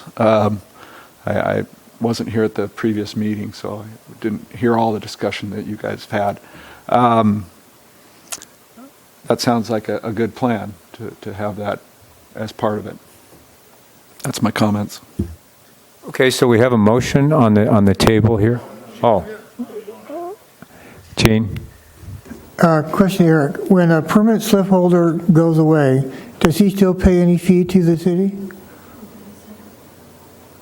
Yeah, they pay 25% of their full rate. Okay.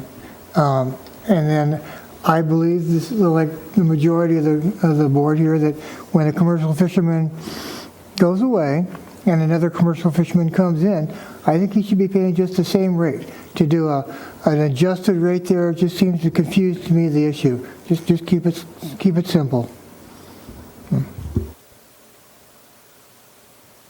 So what we're saying here is that we want to, if a fishing boat is on a waiting list, then he would get the same rate, which would be $462 as opposed to the $862 or somewhere in that vicinity. Is that correct, Eric? Mr. Chairman, I'd like to make a motion, please. Yeah. Yes, sir. As an aside, it's pretty clear from this discussion that the board needs to put on its agenda prior to the spring 2016 master fee considerations by the city, the issue of commercial fishermen moorage rates. Or I should say again, I mean, that's pretty clear. This particular agenda item relates to the possibility of a rate discount for qualified commercial fishing vessels that are on the commercial slip waiting list, which is a piece of the elephant, not the whole elephant. So I'd like to move to recommend to the City Council that during the master fee setting process in the spring of 2016, that a moorage rate of $6.50 per foot of boat length be applied to vessels meeting the city's definition for commercial fishing vessels if the owners of those vessels are residents of San Luis Obispo County and if at the time are on the city's commercial slip waiting list.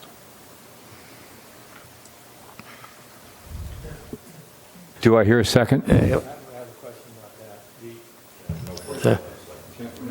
No questions. Second.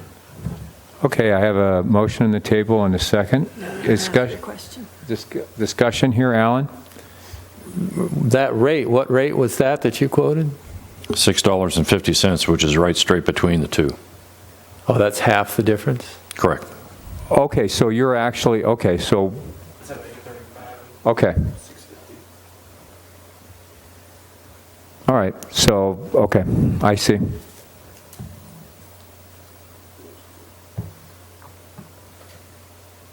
Okay. I understand. Any other discussion? Okay, I have a motion on the table and a second. All in favor, say aye. Aye. Aye. All opposed?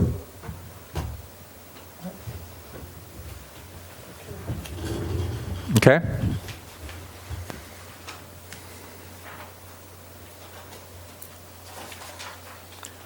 Okay, so thank you, Ron, for clarifying that. Sure. D2, again, we discussed in our strategic session the consideration and the formation of a Harbor Advisory Board ad hoc committee to address the implications of the National Marine Sanctuary establishment in local waters.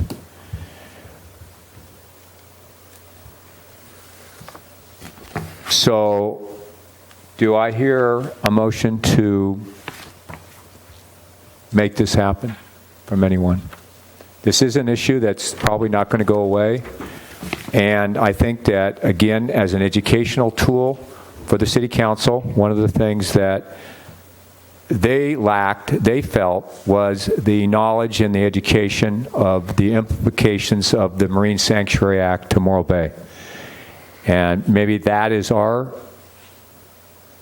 goal, to inform and educate the City Council so they can make a decision as this unfolds. Ron? For discussion purposes, move to establish a Marine Sanctuary Ad Hoc Committee whose initial charge is to educate itself and the Harbor Advisory Board concerning the National Marine Sanctuaries Act as it relates to a possible marine sanctuary off the coast of Morro Bay. Such education to include elements of the Act that have potential local economic impact and have potential sport and commercial fishing local impact.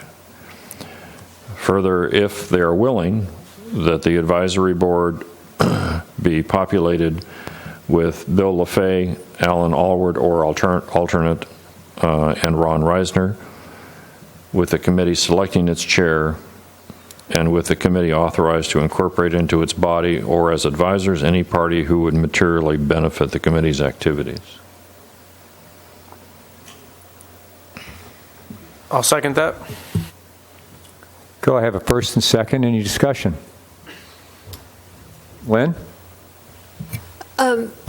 In this motion, as in your previous motion for the other ad hoc committee, you're naming the members, which should there become a time when that member is no longer either on this board, or if somebody wanted to make a change, it would make it difficult to do that.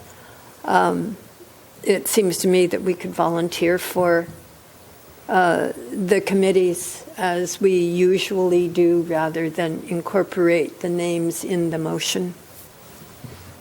Whatever you'd like, although, you know, anybody that serves on the board is a free agent to participate or not participate either on the board or any committee at any time. True, but since we have voted that member in order to make a change, would we not have to vote them out if they no longer wish to participate?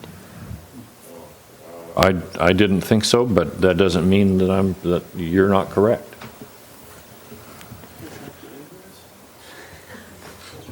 So, So Lynn,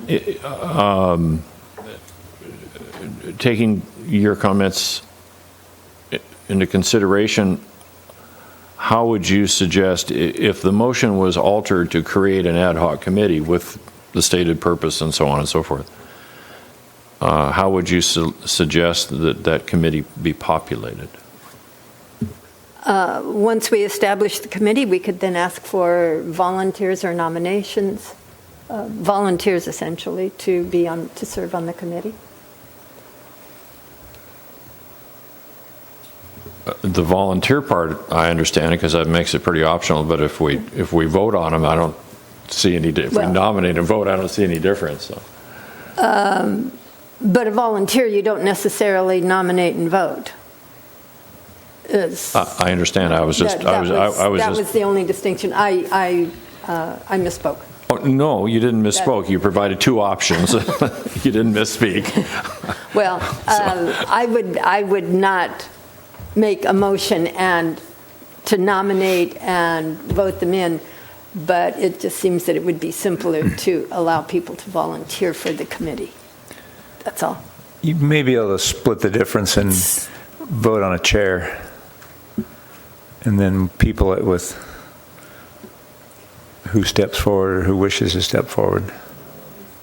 If Lynn's point's taken to heart, no, that doesn't work. So, whoever ends up volunteering for the committee, I think that, whoever serves on a committee, I think the committee needs to elect its own, or establish, I don't care about electing, establish its own chair. Of course. Yeah. So I'm perfectly willing. I'd like to, if the rest of the other board has comments, I'm delighted to hear them, and I'm perfectly open to modifying the motion. That's why I said it was for discussion purposes in the first place. okay. Dana? Yeah, I would agree that that's what we've done since I've been on the board, is put together a committee or an ad hoc committee or subcommittee, and then that can, we look at volunteers that want to be on there. They say, yeah, I'll do it. It might even happen in that meeting, and it's in the minutes, but it's not voted on who they are. It's just they agree to volunteer, and then they come up with their own chair. That's what I've seen in the past.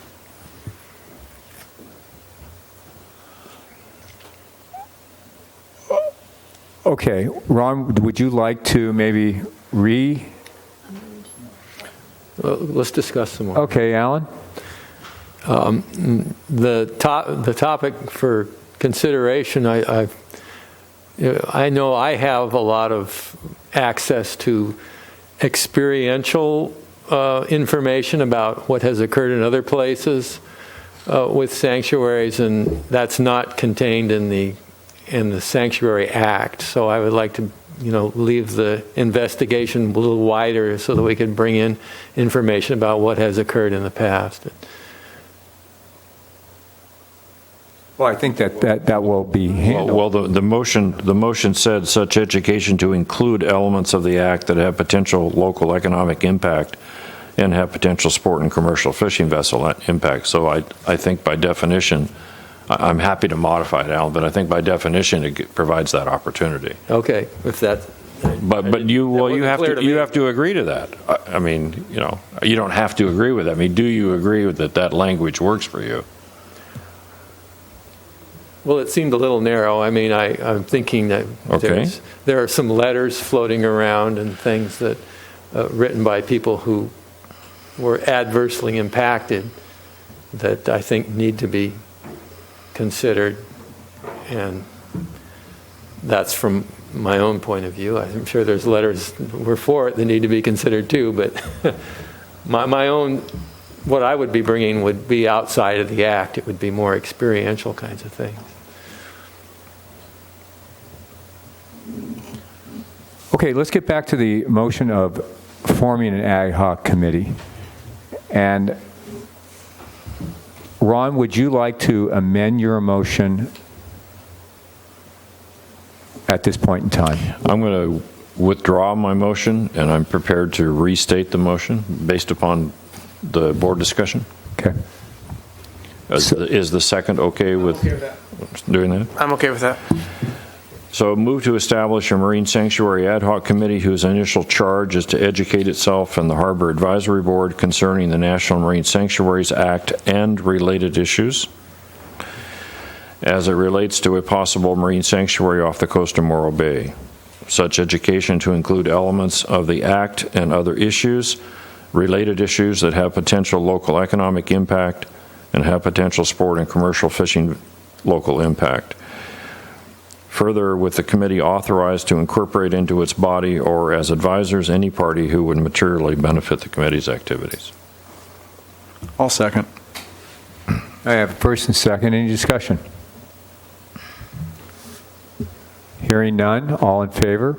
Aye. Aye. All opposed? Opposed. Okay, so we have two committees, ad hoc committees. No, opposed, no one. Sorry.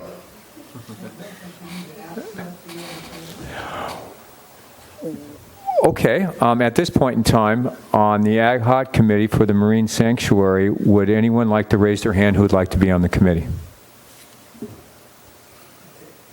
So we have 3 people. We'll get together afterwards and we'll meet. Thank you. Okay. Now, this is the time that we declare future agenda items. 2 things that I would like to actually bring up. One, traditionally, at least in the years that I've been on the board, Gene, I know you've been here for 30 years, traditionally we've canceled the January meeting. If you look at your calendar this year, our meeting is really scheduled for January 7th. I would like to maybe put it on a future agenda meeting that we do not cancel the January meeting. We've had 3 special meetings. I think we have a lot of work to do, and I don't think this is going to interfere with anyone's New Year's plans because of the way that our January meeting falls. So that's my opinion on that one.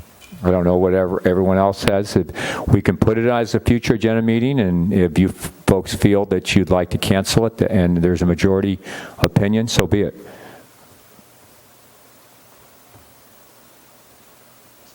Yeah, discussion. Well, Eric was brought up concerns about our December meeting and making, or this December's council meeting and making a report that would be finished by RRM and stuff. And if we have a January, well, I guess that's not going to really matter unless it's coming back to us before it goes to council. Yes, it will. Yeah, I think it's coming to us first. To route it through here. Well, then with ad hoc committee. I would be and for the January meeting to give us some leeway because I will not be here for part of December anyway, and I'd want to definitely be there when they discuss it. Gene? We're talking about future agenda items. Yeah. So do we need to agendize this, or do we don't need to agendize it if we don't cancel it? That's correct? Okay.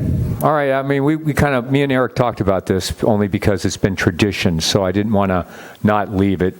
Okay. So, all right. The second thing that I wanted to bring up, and I don't want to be petty, and I don't want to add to our plate here, but I got the email from this Tina Hoppy deploring our bathrooms, and it is a joke. I've talked to people and they just laugh and they say, "Yeah, I wouldn't go in there myself." Well, I know it's not our responsibility, but as Homer brought up, and as I've been discussing, we do get charged for it. In some respect, it is the harbor's responsibility, if we're getting charged for it, to either try to clean these things up, improve them, or, as Tina said, maybe shut them down. So my point here is I would like to have a future agenda items on our restrooms that the harbor is responsible for. I'm putting on it as a future agenda item. That's all I'm doing right now, and I need maybe a second to do that. Well, yeah, I do. Yeah, you do. Yeah. I second it. No, that's all. I mean, I just, just to make it on there. I mean, I'm not saying we're going to do it next month.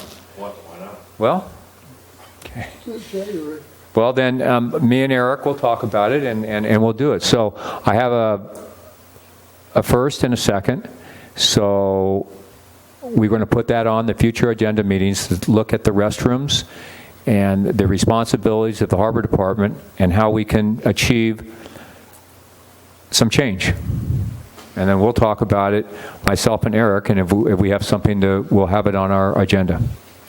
Anyone else that has any future agenda items? Gene? Yeah, this is kind of on the same line. I know we're dealing with the seals, and there's nothing we can do about it. Is there anything we can do about the pigeons? I mean, they're really making a mess. I'm serious.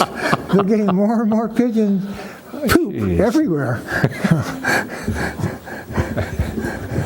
Okay, well... Pittsburgh Beach had quite a bit of problem, and now we're seeing this problem show up here in Morro Bay. Okay. Okay, we'll put it in a status report. Eric, take note, please. Okay, there's statuses, there's a lot of pigeons. Okay, so there are some things that are coming up, and I think that we are pushing real heavily to try to get the RM report done for our next meeting. There's some other things that will slide in December and January. Does anyone else have anything else to add to our list to talk about? Okay. Ron? It doesn't appear to be on the list now, and given the apparent interest of the board in the topic, I would suggest that the board review commercial fishing vessel moorage rates on city docks. Yeah. Yeah. I'll agree with that. I think that's a good idea. We don't need seconds, we just need that. Yeah, okay. Let's put it on. No, there just seems to be a little bit of questions on this whole waiting list, the whole concept. And if we have a fisherman that's been here for 20 years that is a little bit unaware of certain things, it kind of concerns me. So I don't know. Okay. All right. Do I hear a motion to adjourn? I'll motion to adjourn. I'll second that. All in favor? All opposed? Thank you.